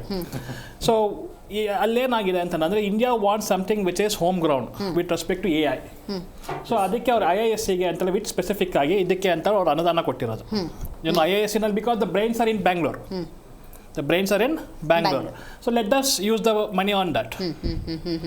So ನಮ್ಮೊಂದು ಏನಾದ್ರು ಒಂದು ಹೊಸದಾಗಿ ಒಂದು ಎಂಥದ್ದು ನಿಮಗೆ ಈಗ ಏನು ಆಸ್ ಆಫ್ ನಾವು NVIDIA ಅಂತ ಇದೆ, ಅದನ್ನ ಯೂಸ್ ಮಾಡಿಕೊಂಡು US ಅಲ್ಲಿ ನಿಮಗೆ ಏನೀಗ ಒಂದು AI ಟೆಕ್ನಾಲಜಿ ಇದೆ, ಚಾಟ್ GPT ಅಂದ್ಬಿಟ್ಟು, ಅದು ಇನ್ ಟರ್ಮ್ಸ್ ಆಫ್ 60 ಬಿಲಿಯನ್ಸ್ ಅಂತ ತಗೊಂಡ್ರೆ ಈಗ ಡೀಪ್ ಸೀಕ್ ಅಂತ ಏನಾಗ್ತದೆ ಅದು ನಿಮಗೆ 1/10 ಅಲ್ಲಿ ಆಗ್ತಾ ಇದೆ. ಬಟ್ ನಾವು ಇಂಡಿಯಾದಲ್ಲಿ ನಾವು ಐ ಟಿ ಅಂತೆಲ್ಲ ಇಷ್ಟೆಲ್ಲ ಬಡ್ಕೊಳ್ತಾ ಇದೀವಿ. ನಾವು ಈಗ ಏನು ಈ ಡೀಪ್ ಸೀಕ್ ಇದೆಯಲ್ಲ ಅದರಲ್ಲಿ 1/10 ಅಲ್ಲಿ ಮಾಡ್ಬೋದು ನಾವು. Correct. And we can rule the world actually ಹೇಳಬೇಕು ಅಂತ ಹೇಳಿದ್ರೆ. ಇದು ಇವ್ರ ತಲೆಗೆ ಅರ್ಥ ಆಗಲ್ಲ. ನೀವು ಹೇಳಿದ ನಾನು ಕಂಪ್ಲೀಟ್ಲಿ ಅಗ್ರಿ. ಅಂದ್ರೆ ಎಷ್ಟು ದೂರದೃಷ್ಟಿ ಇದೆ ನರೇಂದ್ರ ಮೋದಿ ಸರ್ಕಾರದಲ್ಲಿ. ವಿತ್ತ ಸಚಿವರು ಮಧ್ಯಮ ವರ್ಗ ಎಲ್ಲಾನು ಫೋಕಸ್ ಮಾಡ್ತಿದ್ದಾರೆ. ಪೊಲಿಟಿಕಲಿ ಅಜೆಂಡಾಗಳು ಏನ್ ಕಮೆಂಟ್ಸ್ ಬರುತ್ತೆ ಅಂತ ನೀವು ಉಲ್ಲೇಖ ಮಾಡಿದ್ರು, ತಾಕತ್ತು ದಮ್ ಬಗ್ಗೆ ಹೇಳಿದ್ರಲ್ಲ, ಅದಕ್ಕೆ ಅಲ್ವಾ ಕಳಿಸಿರೋದು 17 ಜನ ಸಂಸದರನ್ನ. ನಿಮ್ ಕೇಂದ್ರ ಸಚಿವರಾಗಿ ಅಲ್ಲಿ ಕೂರಿಸಿರೋದು ಅದಕ್ಕೆಲ್ವಾ? ಗಮನ ಹರಿಸ್ಬೋದಲ್ಲ, ಸೆಳಿಬೋದಲ್ಲ, ವಿಚಾರ ಮಂಡಿಸ್ಬೋದಲ್ವಾ? ಬಂದೆ ನೋಡಿ, ಈಗ ಕೇಂದ್ರ ಸಚಿವರು ಸ್ಟೀಲ್ ಅಂಡ್ ಹೆವಿ ಇಂಡಸ್ಟ್ರೀಸ್ ಇದೆ, ನಿಮಗೆ ಡಿಫೆನ್ಸ್, ಆಟೋಮೋಟಿವ್ ಇಂಡಸ್ಟ್ರಿ, ಆಮೇಲೆ ಅಗ್ರಿಕಲ್ಚರ್ ಇಂಡಸ್ಟ್ರಿ, ನೀವು ಇದೆಲ್ಲ ಸೆಕ್ಟರಲ್ಲಿ ಏನು ಕೊಟ್ಟಿರ್ತಾರೆ ಅದು ಎಲ್ಲದರಲ್ಲೂ ಬಿಟ್ಸ್ ಅಂಡ್ ಪಾರ್ಟ್ಸ್ ತಗೊಂಡು ನಮಗೆ ಸ್ಟೀಲ್ ಅಂಡ್ ಹೆವಿ ಇಂಡಸ್ಟ್ರೀಸಿಗೆ ಬರುತ್ತೆ. ಸೊ ಅಫ್ಕೋರ್ಸ್ ಈಗ ಹೈಯೆಸ್ಟ್ ನಿಮಗೆ ಸೆಕ್ಟರಲ್ಲಿ ಕೊಟ್ಟಿರುವಂಥದ್ದು ಡಿಫೆನ್ಸ್. ಸೊ ನಿಮಗೆ ಡಿಫೆನ್ಸಲ್ಲಿ ಏನು ಕೊಟ್ಟಿದ್ದಾರೆ ಅದರಲ್ಲಿ ಇವಾಗ ನಮಗೆ ಈಗ ಏನದು BHEL ಆಗಲಿ BEL ಆಗಲಿ ಅಥವಾ ಈ ಥರ ಡಿಫೆನ್ಸ್ಗೆ ನಿಮಗೆ ಪಾರ್ಟ್ಸ್ ಏನು ಸಪ್ಲೈ ಮಾಡ್ತಾರಲ್ಲ OEM ಪಾರ್ಟ್ಸ್ಗಳು, ಅದೆಲ್ಲ it will come under the steel and heavy industries. And ನಾವುಗಳು ಈಗ ನಮ್ಮ ಕರ್ನಾಟಕದಲ್ಲಿ HMT ಇರ್ಬೋದು ಅಥವಾ ಕುದುರೆಮುಖ ಇರ್ಬೋದು, ನಾವ್ ಇದನ್ನ ಪುನಶ್ಚೇತನ ಮಾಡೋಣ, ಸೆಂಟ್ರಲ್ ಗೌರ್ಮೆಂಟ್ ಇಂದ ಫಂಡ್ಸ್ ತಗೊಂಡ್ಬರ್ತೀನಿ ಸ್ವಾಮಿ ಅಂತ ನಾವು ಎಷ್ಟೇ ಕೇಳ್ಕೊಳ್ತಾ ಇದ್ರು ಸ್ಟೇಟ್ ಗೌರ್ಮೆಂಟ್ ಅವ್ರು ಸಪೋರ್ಟ್ ಮಾಡ್ತಾ ಇದಾರೆ ಕಾಂಗ್ರೆಸ್ನವರು. They are not at even supporting. ಈಗ ಪಕ್ಕದ ತೆಲಂಗಾಣ, ಆಂಧ್ರದಲ್ಲಿ ತಗೊಂಡೋದ್ರು 15,000 ಕೋಟಿ, ಆಮೇಲೆ ನಿಮಗೆ 10,000 ಉದ್ಯೋಗ ಸೃಷ್ಟಿ ಮಾಡ್ಕೊಡ್ತಾ ಇದಾರೆ. ಇವ್ರು ಏನ್ ಸಪೋರ್ಟ್ ಮಾಡ್ತಾ ಇದಾರೆ ಕರ್ನಾಟಕದಲ್ಲಿ? They don't have any moral things to us. ನೈತಿಕತೆ ಇಲ್ಲ ಇವ್ರು ಕೇಳೋದಕ್ಕೆ. ಇನ್ನು AI ಟೆಕ್ನಾಲಜಿ ಬಗ್ಗೆ ನಾವು ಹೇಳ್ತಾ ಇದ್ವಿ, 500 ಕೋಟಿ ಡೆಡಿಕೇಟೆಡ್ ಎತ್ತಿಟ್ಟಿದ್ದಾರೆ. Madam, believe it or not, ಇನ್ನು ಮುಂದೆ ನಿಮ್ಗೆ ಯಾವ ರೀತಿ ರಿಪ್ಲೇಸ್ ಆಗುತ್ತೆ ಇದು ರೋಬೋಟಿಕ್ಸ್ ಅಥವಾ AI ಅಂತೆಲ್ಲ ಹೇಳಿದ್ರೆ ನಿಮಗೆ ಒಂದು ವೇಳೆ ಏನಾದರೂ ಹಾಫ್ ಆಫ್ ದ ಪ್ರೋಗ್ರಾಮರ್ಸ್ ಅಥವಾ ಕೋಡಿಂಗ್ ಏನಿರುತ್ತೆ ಅದನ್ನೇನಾದ್ರು AI ರಿಪ್ಲೇಸ್ ಮಾಡ್ಬಿಡ್ತು ಅಂತ ಹೇಳಿದ್ರೆ ಕರ್ನಾಟಕದಲ್ಲಿ IT ಇಂಡಸ್ಟ್ರಿ ಬಿದೋಗುತ್ತೆ. ಅವಾಗ ನಾವು ಬೇರೆ ಸೋರ್ಸ್ ಆಫ್ ಇನ್ಕಮ್ಗೆ ನಾವು ಕೈ ಇಡಬೇಕಾಗ್ತದೆ. ಸೊ ಬೇರೆ ಸೋರ್ಸ್ ಆಫ್ ಇನ್ಕಮ್ ನಾವು ಕೈ ಇಟ್ಟಬೇಕು ಅಂತ ಹೇಳಿದ್ರೆ ಕರ್ನಾಟಕದಲ್ಲಿ ನಾವು ಈಗಲೇ ಎತ್ತೆಚ್ಕೋಬೇಕು. ನಾವು ಆಲ್ಟರ್ನೇಟಿವ್ ಸೋರ್ಸ್ ಆಫ್ ಇನ್ಕಮ್ ನ ಸ್ಟಾರ್ಟ್ ಮಾಡ್ಬೇಕು ಈಗಲೇ ನಾವು. ಇವ್ರು ಸುಮ್ಮನೆ ಪೊಲಿಟಿಕಲಿ ಭಾಷಣ ಮಾಡ್ಕೊಂಡು ಕಮೆಂಟ್ಸ್ ಮಾಡ್ಕೊಂಡು ಕುತ್ಕೊಳ್ಳೋದಲ್ಲ. ನಿಮಗೆ it can happen any time. ನಿಮಗೆ 1 ವರ್ಷದಲ್ಲಿ ಆಗ್ಬೋದು, 2 ವರ್ಷದಲ್ಲಿ ಆಗ್ಬೋದು. ಇವಾಗ ಅಷ್ಟು ಹಿಂದೆ ಹೇಳ್ತಾ ಇದ್ರು 5 ವರ್ಷದಲ್ಲಿ ನಿಮ್ಗೆ ಏನೋ ಚೇಂಜಸ್ ಆಗುತ್ತೆ ಸಾಫ್ಟ್ವೇರ್ ಅಂತೆಲ್ಲ. ನೋ, ನಿಮಗೆ next year, next financial year ಬರೋಷ್ಟರಲ್ಲಿ ಬೇಕಾದಷ್ಟು ಚೇಂಜಸ್ ಆಗ್ಬೋದು. ಅದು ಹಿಂಗೆ ಇಂಪ್ಯಾಕ್ಟ್ ಆಗುತ್ತೆ ಅಂತ ಹೇಳ್ತೀನಿ, ಕೇಳಿಸ್ಕೊಳ್ಳಿ. ಇವಾಗ ಇಂಜಿನಿಯರಿಂಗ್ ಕಾಲೇಜಲ್ಲಿ ನೀವು ಮುಂಚೆ ಏನು ಕೋರ್ಸಸ್ ಇತ್ತು ಅದರಲ್ಲಿ ಕೆಲವೊಂದು ಕೋರ್ಸಸ್ ಇವಾಗ ತೆಗೆದೇ ಬಿಟ್ಟಿದ್ದಾರೆ, ಹೊಸದಾಗಿ ಆ್ಯಡ್ ಮಾಡ್ತಾ ಇದ್ದಾರೆ. ನಿಮ್ಗೆ ಆರ್ಟಿಫಿಷಿಯಲ್ ಇಂಟೆಲಿಜೆನ್ಸ್ ಆಗಲಿ ಅಥವಾ ರೋಬೋಟಿಕ್ಸ್ ಆಗಲಿ, ಮೆಡಿಕಲ್ ಎಲೆಕ್ಟ್ರಾನಿಕ್ಸ್ ಆಗಲಿ, ಈ ಥರ ಕೋರ್ಸ್ಗಳನ್ನ ಆ್ಯಡ್ ಮಾಡ್ತಾ ಇದ್ದಾರೆ. ಸೊ ದಟ್ ಮೀನ್ಸ್ ಫ್ಯೂಚರ್ ಯಾವ ಕಡೆ ಇದೆ ನಾವು ಆ ರೀತಿ ನಾವು ಯೋಚನೆ ಮಾಡಬೇಕು. ಒಂದು. ಎರಡನೇದು, ಅದಕ್ಕೆ ಇನ್ಫ್ರಾಸ್ಟ್ರಕ್ಚರ್ ರೆಡಿ ಮಾಡ್ಕೋಬೇಕು ನಾವು ಬ್ಯಾಂಗ್ಳೂರಲ್ಲಿ ಅಥವಾ ಕರ್ನಾಟಕದಲ್ಲಿ. ನಾವು if you want to retain that. ಇಲ್ಲ ಅಂತ ಹೇಳಿದ್ರೆ ಆಲ್ಟರ್ನೇಟಿವ್ ಸೋರ್ಸ್ ಆಫ್ ಇನ್ಕಮ್ ಅಂತ ಏನಾದ್ರು ಬಂತು ಅಂತ ಹೇಳಿದ್ರೆ ಕರ್ನಾಟಕಕ್ಕೆ ನಾಳೆ ನಾವು ಮಣ್ಣು ತಿನ್ಬೇಕಾಗತ್ತಷ್ಟೇ. ಓಕೆ, ಶಾಸಕರನ್ನ ಇಟ್ಕೊಂಡು ಕೇಳೋದಲ್ಲ ಯದುಕುಮಾರ್ ಗೌಡ್ರು. ಈಗ ಅದಕ್ಕೆ ಅಂತಾನೆ MP ಗಳನ್ನು ಕಳಿಸಿರುವಂಥದ್ದು. BJPಯಲ್ಲಿ ಪ್ರತಿ ಸಲ ದಂಡೆ ಹೋಗ್ಬಿಡುತ್ತೆ MP ಗಳಾಗಿ. ಅವ್ರದ್ದು ರೋಲ್ ಏನು, ರೆಸ್ಪಾನ್ಸಿಬಿಲಿಟಿನೂ ಮರೆತು ಬಿಟ್ಟಿದ್ದೀರಾ. ಏನು ನಿಮ್ಮ ಮಿತ್ರ ಪಕ್ಷ ಕುಮಾರಸ್ವಾಮಿ ಅವರು ಅಲ್ಲೇ ಕೂತ್ಕೊಂಡಿದ್ದಾರೆ. ಆಂಧ್ರದ ಬಗ್ಗೆ ಉಲ್ಲೇಖ ಮಾಡಿದ್ರು ರಿಷಿಕ್ ಅವರು. ಯಾಕೆ ಅಂತ ಹೇಳಿದ್ರೆ ಕೇಂದ್ರ ಸರ್ಕಾರದ ಒಂದು ಭಾಗ ಆಗ್ಬಿಟ್ಟಿದೆ ಆಂಧ್ರ ಬಿಹಾರ. ಸೊ ಅಂಡರ್ಸ್ಟುಡ್, ಕರ್ನಾಟಕ ಭಾಗ ಅಲ್ಲ ಕಾಂಗ್ರೆಸ್ ಇಲ್ಲಿ, ಹಾಗಾಗಿ ಭೇದ ಭಾವ ತೀರಾ ಸಹಜ. ಇಲ್ಲೇ ದೊಡ್ಡ ವ್ಯತ್ಯಾಸ ನಾವು ಕಾಣಬೇಕಾಗಿರುತ್ತೆ ಮೇಡಮ್. ಆಂಧ್ರದಾಗ್ಬೋದು, ಬಿಹಾರದಾಗ್ಬೋದು, they are to the pro development of the state. ಮಾನ್ಯ ಕೇಂದ್ರ ಸಚಿವರಾದ ಕುಮಾರಸ್ವಾಮಿ ಅವರು ಎಷ್ಟೊಂದು ಸತಿ ಕರ್ನಾಟಕಕ್ಕೆ ಬಂದಾಗಲೂ ಹೇಳಿದ್ದಾರೆ, ಯಾವ ಯೋಜನೆಗಳು ಕರ್ನಾಟಕಕ್ಕೆ ಪೂರಕವಾಗಿರುತ್ತೆ, ಯಾವ ಯೋಜನೆಗಳಿರುತ್ತೆ ಬಂದು ಮಾತಾಡಿ ಅಂತ. ಯಾವ ಒಬ್ಬ ಕರ್ನಾಟಕದ ಮಂತ್ರಿಯೂ ಕೂಡ ಮುಖ್ಯಮಂತ್ರಿಯೂ ಸಹ ಅದನ್ನು ಮಾತಾಡುವಂಥದ್ರಿಲ್ಲ. ಆದರೆ ದೂರದ ಆಂಧ್ರದಲ್ಲಿ ಎಲ್ಲಿ 11,000 ಕೋಟಿ ಪುನಶ್ಚೇತನ ಮಾಡಿದಾಗ ಇವತ್ತು ಜೈಕಾರ ಆಗ್ತಾ ಇದ್ದಾರೆ ಅಲ್ಲಿನ ಪುನಶ್ಚೇತನ ಆಗಿದ ತಕ್ಷಣ. ಬಟ್ ಅದು ಇಂಡೈರೆಕ್ಟ್ ಆಗಿ it is to the defence of the country ಇರುವಂಥದ್ದು. ಮೇಡಮ್, ಇಲ್ಲಿ ನಾವು ಕೇಳಬೇಕಾದ ನೋಡ್ಬೇಕಾದಾಗ ಇವಾಗ ಕೇಂದ್ರ ಸರ್ಕಾರ ಟಾಯ್ ಕ್ಲಸ್ಟರ್ಸ್ ಇದು ಮಾಡಿದ್ದಾರೆ. ಟಾಯ್ ಕ್ಲಸ್ಟರ್ಸ್ ಇಂಡೈರೆಕ್ಟ್ ಆಗಿ ಅಂದಾಗ ಟಾಯ್ ಕ್ಲಸ್ಟರ್ಸ್ ಬೊಂಬೆಗಳು ಅಂತ ಬಂದಾಗ ನಮ್ಮ ರಾಜ್ಯದಾಗ ಚನ್ನಪಟ್ಟಣನೇ ಬರುತ್ತಲ್ಲ ಮೇಡಮ್, ಸಿಲ್ಕ್ ಅಂತದ್ದು ಬರುತ್ತಲ್ಲ ಮೇಡಮ್. ಅಂದ್ರೆ there is always a clusters. ನಮ್ಮ ರಾಜ್ಯದಲ್ಲಿ ಇರೋಷ್ಟು ಕ್ಲಸ್ಟರ್ಸ್ಗಳು ಗೊತ್ತಿಲ್ಲ, ಬೇರೆ ರಾಜ್ಯದಲ್ಲಿ ಇರೋದಿಲ್ಲ. ಯಾಕಂದ್ರೆ ಇನ್ನೊಂದು ಅತಿ ಹೆಚ್ಚು ಸಿರಿಧಾನ್ಯಗಳನ್ನ ಪ್ರಧಾನಮಂತ್ರಿಗಳು ಇದಾಗಲೇ ಆಯಿತು ಸಿರಿಧಾನ್ಯ ಅಂತ ಶ್ರೀಧಾನ್ಯ ಅಂತ ಹೇಳಿದಂಥದ್ದಾಯಿತು. ಸಿರಿಧಾನ್ಯದ ಯೋಜನೆಗಳನ್ನ ಸರ್ಕಾರದವರು ಹೇಳ್ಬೋದಲ್ಲ ಮೇಡಮ್. ಕಲ್ಯಾಣ ಕರ್ನಾಟಕದ ಬಗ್ಗೆ ಮಾತಾಡುವಂಥವ್ರು ಕಲ್ಯಾಣ ಕರ್ನಾಟಕದಲ್ಲಿ 8-9 ಸತಿ ಗೆದ್ದವರು ಏನೂ ಮಾಡ್ದಿರಾನೆ 5,000 ಕೋಟಿ ಕೊಡಿ ಅಂತ ಇವಾಗ ಕೇಳ್ತಾ ಇದಾರಲ್ಲ, ಅವ್ರು ಕಲ್ಯಾಣ ಕರ್ನಾಟಕಕ್ಕೆ ಏನ್ ಮಾಡ್ತಾ ಇದ್ದಾರೆ ಅಂತ ಸಿರಿಧಾನ್ಯಗಳು ಬೆಳೀತಾ ಇದ್ದಾರೆ, ಅದ್ರ ಬಗ್ಗೆ ಕೇಳ್ಬೋದಾಗಿತ್ತಲ್ಲ. ಆಮೇಲೆ ಫುಡ್ ಅಂಡ್ ಪ್ರೊಸೆಸಿಂಗ್ ಯೂನಿಟ್ಸ್ಗಳು ರಾಷ್ಟ್ರಾದ್ಯಂತ ಆಗ್ತಾ ಇರುವಂತದ್ದು. ಕರ್ನಾಟಕದಲ್ಲಿ ಆಲೂಗೆಡ್ಡೆದಾಗ್ಬೋದು, ಟೊಮೊಟೊದಾಗ್ಬೋದು, ಹೂವಿಂದಾಗ್ಬೋದು, ಅದು ದೊಡ್ಡ ಮಾರ್ಕೆಟ್ ಅಲ್ವಾ. ರಾಜ್ಯ ಸರ್ಕಾರ ನೀವೇನ್ ಮಾಡಿದ್ದೀರಾ? ಯಾವ ಯೋಜನೆಗೆ ಕೇಂದ್ರ ಸರ್ಕಾರ ಸಲ್ಲಿಸಿದ್ರೆ ಇದನ್ನ ಓಪನ್ ಮಾಡಿ ಅಂತ ಇಲ್ಲ ಅಲ್ವಾ. ಬರೀ ಟ್ಯಾಕ್ಸ್ ಡೆವಲ್ಯೂಷನ್ ಇದ್ರಲ್ಲೇ ಸಂಘರ್ಷ ಮಾಡ್ಕೊಂಡು ಕುತ್ಕೊಂತೀರಲ್ಲ. ಕೇಂದ್ರ ಸರ್ಕಾರ ಏನ್ ಹೇಳುತ್ತಂದ್ರೆ we trust you first, scrutinise you later. Scrutinise ಆದಾದ್ಮೇಲೆ ಟ್ರಸ್ಟ್ ನಿಮ್ದು ಪ್ರೋಗ್ರಾಮ್ಸ್ ಏನಿದೆ ಹೇಳಿ ನಾವು ಮಾಡ್ತೀವಿ ಅಂತ ಅಂದ್ಬಿಟ್ಟು ಈಸ್ ಆಫ್ ಡೂಯಿಂಗ್ ಬಿಸ್ನೆಸ್ ನ ಅವರು ಬೆಟರ್ ಮಾಡ್ತಾ ಇದ್ದಾರೆ. ಅದನ್ನ ನೀವು ಮಾಡದೇ ಇದ್ದಾಗ ಬೇರೆ ಹೆಂಗ್ತೈತೆ ಸರ್ ಹೇಳ್ತಾ ಇದ್ದಾಗ it is not only AI plus automation that is the future which is going to impact 20% of the jobs. ನಾವೇನ್ ಮಾಡಬೇಕು, ಭಾರತ ಹೆಂಗ್ ಸಿದ್ಧ ಮಾಡ್ಬೇಕಂದ್ರೆ upskilling the skills for the profiles. ಇವಾಗ ಏನಿದೆ profiles it has to be up skills. ಪ್ರಧಾನ ಮಂತ್ರಿಗಳ ಯೋಜನೆ ಇದೇನಾಗಿದೆ ಅಂದ್ರೆ ಡಿಜಿಟಲೈಸೇಷನ್ ಪ್ಲಸ್ AI ನಲ್ಲಿ ಆಗ್ಲೇ 50,000 ಪ್ಲಸ್ ಮ್ಯಾನ್ ಪವರ್ ಇದಾಗಿದೆ. ಅದರಲ್ಲಿ AI ಟೆಕ್ನಾಲಜಿ ಬಂತು, ಅದನ್ನ ಡೆವಲಪ್ ಮಾಡಬೇಕು, 100 ಜನ ಮಾಡೋ ಕೆಲಸನ ಒಂದು ಮಾಡತ್ತೆ. ಉದ್ಯೋಗನೇ ಸೃಷ್ಟಿ ಮಾಡ್ತಿಲ್ಲ ಕೇಂದ್ರ ಸರ್ಕಾರ, ಆ ವಿಷಯದಲ್ಲೇ ಎಡವಿದೆ. AI ಫೋಕಸ್ ಮಾಡ್ತಾ ಉದ್ಯೋಗದ ಪ್ರಮಾಣ ಅನ್ನೋದು ಆ ಮ್ಯಾನ್ ಪವರ್ ಹ್ಯೂಮನ್ ಸೋರ್ಸ್ನ ಡ್ರಾಪ್ ಮಾಡ್ದಂಗೆ ಆಗಲ್ವಾ? ಹೆಂಗ್ ನೋಡ್ಬೇಕು ಇದನ್ನ? ನೀವು ಉದ್ಯೋಗನೇ ಸೃಷ್ಟಿ ಆಗಿಲ್ಲ ಅನ್ನೋದು ನಾನು ಒಪ್ಪಲ್ಲ. UPA ನಲ್ಲಿ 1 and 2 ನಲ್ಲಿ ಏನು ಜಾಬ್ ಜನರೇಷನ್ಸ್ ಏನಾಯ್ತು 2 to 3 lakhs crore ಅಂತ ಆಗಿರೋಂಥದ್ದನ್ನ NDA government is more than 17 crores ಆಗಿರುವಂಥದ್ದು. It is proved. ಎಲ್ಲಿ ನ್ಯಾಷನಲ್ ಹೈವೇಸ್ ಆಗ್ತಾ ಇದೆ, ಎಲ್ಲಿ ರೈಲ್ವೇಸ್ ಆಗ್ತಾ ಇದೆ, there is a direct and indirect ಇದಂತದ್ದು ಜಾಬ್ ಕ್ರಿಯೇಷನ್ಸ್ ಆಗ್ತಾ ಇರುವಂತದ್ದು. ಅದು ಇಂಡೈರೆಕ್ಟ್. ಡೈರೆಕ್ಟ್ ಗವರ್ಮೆಂಟ್ ಏನ್ ಕೊಡುತ್ತೆ ಅದೊಂದೇ ಜಾಬ್ ಅಲ್ಲ ಮೇಡಮ್. ಕೇಂದ್ರ ಸರ್ಕಾರ ತನ್ನಲ್ಲಿರುವ ಇದನ್ನ ಲಾಸ್ಟ್ ಅಕ್ಟೋಬರ್ ನಲ್ಲಿ ಎಷ್ಟು ಲಕ್ಷ ಜನಕ್ಕೆ ಮಾಡುವಂತದ್ದು. State is also got the responsibilities. ಮತ್ತೆ ಇನ್ನೊಂದು ಏನು ಅಂತಂದ್ರೆ ನಾವು ಡೈರೆಕ್ಟ್ ಟ್ಯಾಕ್ಸ್ ಇಂಡೈರೆಕ್ಟ್ ಟ್ಯಾಕ್ಸ್ ನಲ್ಲಿ ಇದು ಮಾಡ್ತಾ ಇರ್ಬೇಕಾದಾಗ ಒಂದು physical ease of doing business was better than the last few years ಅಂತ ಹೇಳ್ತಾ ಇರುವಂಥದ್ದು. ಅದ್ರ ಜೊತೆಗೆ MSME ಸರ್ ಅವಾಗಲೇ ಹೇಳಿದ್ರು. ಇನ್ನೊಂದು ಏನು ಗೊತ್ತಾ ಸರ್, 8 ಕೋಟಿ ಜನ ಯುವಕರಿಗೆ ಹೊಸ ಉದ್ಯೋಗ ಸೃಷ್ಟಿಯಲ್ಲಿ ಅಂದರೆ 36% manufacturing sector. The most job creating factor will be the ಉತ್ಪಾದನೆ ಇದರಲ್ಲಿ. That will be 36% more in this financial years ಅಂತ ಹೇಳಿರುವಂಥದ್ದು. ಅದು ಮೇನ್ ಆಗೋದಕ್ಕೆ ಉತ್ತೇಜನ ಕೊಡ್ತಾ ಇದ್ದಾರೆ ಸರ್ ಅಲ್ಲಿ. ರೈಟ್. ಸುದರ್ಶನ್ ಸರ್, ಮೋದಿಯವರು ಏನು ಹೇಳಿದ್ದಾರೆ ಅಂದರೆ ಜನರ ದುಡ್ಡನ್ನು ಜನರಿಗೆ ವಾಪಸ್ ಕೊಡುವಂತಹ ಬಜೆಟ್ ಇದು ಅಂತ ಒಪ್ಕೋಬೋದಾ? 100%? 70 to 80%. In 20% ಅಂತೂ ವಿ ಹ್ಯಾವ್ ಟು ನಮಗೆ ಅಂತಲ್ಲ ಎಲ್ರಿಗೂ ಅವ್ರ ರಿಸರ್ವ್ ಫಂಡಲ್ಲಿ ಇಟ್ಕೋಬೇಕಾಗತ್ತೆ. So 70 to 80% it has been ploughed back. So it is ತೃಪ್ತಿದಾಯಕವಾದಂಥ ಬಜೆಟ್. ಆವಾಗಲೇ ಹೇಳ್ದಂಗೆ it's a middle class friendly budget. Okay, Rishik ಅವರ ಲಾಸ್ಟ್ ಕಮೆಂಟ್ ಪ್ರತಿಪಕ್ಷಗಳ ಟೀಕೆಗೆ ಆ್ಯಂಡ್ ಕರ್ನಾಟಕ ಈ ಸಿಚುವೇಶನಲ್ಲಿ ಏನು ಮಾಡಬೇಕು ಅಂದರೆ ಟೀಕೆ ಟಿಪ್ಪಣಿಗಳನ್ನು ಬದಿಗಿಟ್ಬಿಟ್ಟು ನಾವು ಏನು ಮಾಡಬೇಕು, ಏನು ಪ್ರೂವ್ ಮಾಡಬೇಕು, ಬಜೆಟನ್ನು ಹೆಂಗೆ ತೊಗೊಂಬರ್ಬೇಕು, ಇನ್ಕ್ಲೂಡಿಂಗ್ ಸಂಸದರು ಎಂಪಿಗಳನ್ನು ಇಟ್ಕೊಂಡು ಹೇಳಿ. ಮೇಡಮ್ ನೋಡಿ, ಈಗ ಬಜೆಟ್ ಮಂಡನೆ ಆಗಿದೆ, ಇನ್ನೂ ಅವಕಾಶಗಳಿದೆ. ಇವ್ರು ಹೋಗ್ಬಿಟ್ಟು ಜಗ್ಗಿ ಬಗ್ಗಿ ಬೇಡಿ ಇಸ್ಕೊಂಬರುವಂತ ಆಪ್ಷನ್ ಕರ್ನಾಟಕ ಗೌರ್ಮೆಂಟ್ ಇದೆ, ಇಲ್ಲ ಅಂತ ಏನು ಹೇಳ್ತಾ ಇಲ್ಲ. ಇದಾದ ಮೇಲೆ ಈಗ ಇವ್ರು ಬಜೆಟ್ ಮಂಡನೆ ಮಾಡ್ತಾರಲ್ವ ಕರ್ನಾಟಕದವರು, ಇವ್ರ ಯೋಗ್ಯತೆ ಏನು ಅಂತ ಕಾಣಿಸ್ಬಿಡತ್ತಲ್ವಾ. ಸೊ ಇವ್ರು ಇಲ್ಲಿ ಏನಾದ್ರು ಬಜೆಟ್ ಮಂಡನೆ ಮಾಡಬೇಕು ಅಂತಂದ್ರೆ ಕೇಂದ್ರದಲ್ಲಿ ಹೋಗ್ಬಿಟ್ಟು ಕೇಳಿ ಇಸ್ಕೊಂಬರ್ಬೇಕಲ್ವಾ. ಸೊ ನಾವು ಹೇಳೋವಂಥದ್ದು ಪ್ರತಿಷ್ಠೆಗಳನ್ನ ಬಿಡಿ, ಕರ್ನಾಟಕ ರಾಜ್ಯ ಉದ್ಧಾರ ಆಗಬೇಕು. ಸೊ ಏನೆಲ್ಲ ಚಾಲೆಂಜಸ್ ಇದೆ ಅನ್ನೋದು ನಾವು ನೋಡಿದೀವಿ. ನೀವು ಗ್ಯಾರಂಟಿ ಅಂತ ಮಕ್ಮಲ್ ಟೋಪ್ ಯಾಕೆ ಬಿಟ್ಬಿಟ್ಟಿದ್ರೆ ಅದು ನೀವು ಚೇಂಜಸ್ ಮಾಡಲ್ಲ, ಅದಿರ್ಲಿ ಒಂದ್ ಕಡೆ. ಅದನ್ನ ಬಿಟ್ಟು ಅದನ್ನ ಹೊರತಾಗಿ ಈಗ 1.5 lakh crores ನಿಮ್ಗೆ ಇಂಟ್ರೆಸ್ಟ್ ಫ್ರೀ ಅಂತ ಇದೆ, ಅದನ್ನ ಹೋಗಿ ತಗೊಂಬನ್ನಿ ಸ್ವಾಮಿ, ಬ್ಯಾಂಗ್ಳೂರ್ನ ಉದ್ಧಾರ ಮಾಡಿ. ನೀವು ಹೇಳೋದು ಬಹಳ ಚೆನ್ನಾಗಿದೆ. ಬಜೆಟ್ ಕಾಂಗ್ರೆಸ್ನವ್ರು ಹುಡುಕ್ತಿದ್ದಾರೆ. ಇವರು ಎಲ್ಲಿಂದ ದುಡ್ಡು ತೆಗಿಬೇಕು ಸೆಂಟ್ರಲ್ ಗೌರ್ಮೆಂಟ್ ಇಂದ ಅಂತ ಹುಡುಕ್ರಪ್ಪ ನೀವು ಅಂತ ಹೇಳಿದ್ರೆ ಎಲ್ಲಿಂದ ದುಡ್ಡು ಹೊಡಿಬೇಕು ಅನ್ನೋದ ಯೋಚನೆ ಮಾಡ್ಕೊಂಡು ಕುತ್ಕೊಂಡ್ರೆ ಅದು ಯಾವತ್ತೂ ಉದ್ಧಾರ ಆಗಲ್ಲ ಕರ್ನಾಟಕ ಸ್ಟೇಟ್. ರೈಟ್. ಆಶಾ ಅಂಗನವಾಡಿ ಕಾರ್ಯಕರ್ತರಿಗೆ ಅನ್ಯಾಯ ಆಗಿದೆ ಅನ್ನುವಂತಹ ಒಂದಷ್ಟು ಟೀಕೆಗಳು ವ್ಯಕ್ತವಾಗ್ತಾ ಇದೆ ಈ ಬಜೆಟ್ ವಿಚಾರಕ್ಕೆ. ಮೇಡಮ್ ನೋಡಿ, ಇದು ಸ್ಟೇಟ್ ಮತ್ತು ಸೆಂಟ್ರಲ್ಲಿ ಕೆಲವೊಂದು ಅನುದಾನಗಳು ಕೊಡ್ತಾ ಇದ್ದಾರೆ. ಸ್ಟೇಟ್ ಅವರು ಅದಕ್ಕೆ ಯಾವ ರೀತಿ ಆಕ್ಟ್ ಮಾಡ್ತಾರೆ, ಆ್ಯಡ್ ಮಾಡಲಿ ಬಿಡಿ, ಸ್ಟೇಟ್ ಅವ್ರದ್ದು ಅನುದಾನ ಅದ್ರಲ್ಲಿ ಸೇರಿಸಲಿ ಬಿಡಿ. ಈಗ ನಾನು ಅವಾಗಲೇ ಹೇಳ್ತಾ ಇದ್ದೆ, invest on people where you will create an asset ಅಂತ ಅಂದ್ಬಿಟ್ಟು ನೀವೀಗ ಮಾಡ್ತಾ ಇರೋವಂಥದ್ದು ನಾವು ಬಡವರ ಪರವಾಗಿಲ್ಲ ಅಂತ ಹೇಳ್ತಾ ಇಲ್ಲ.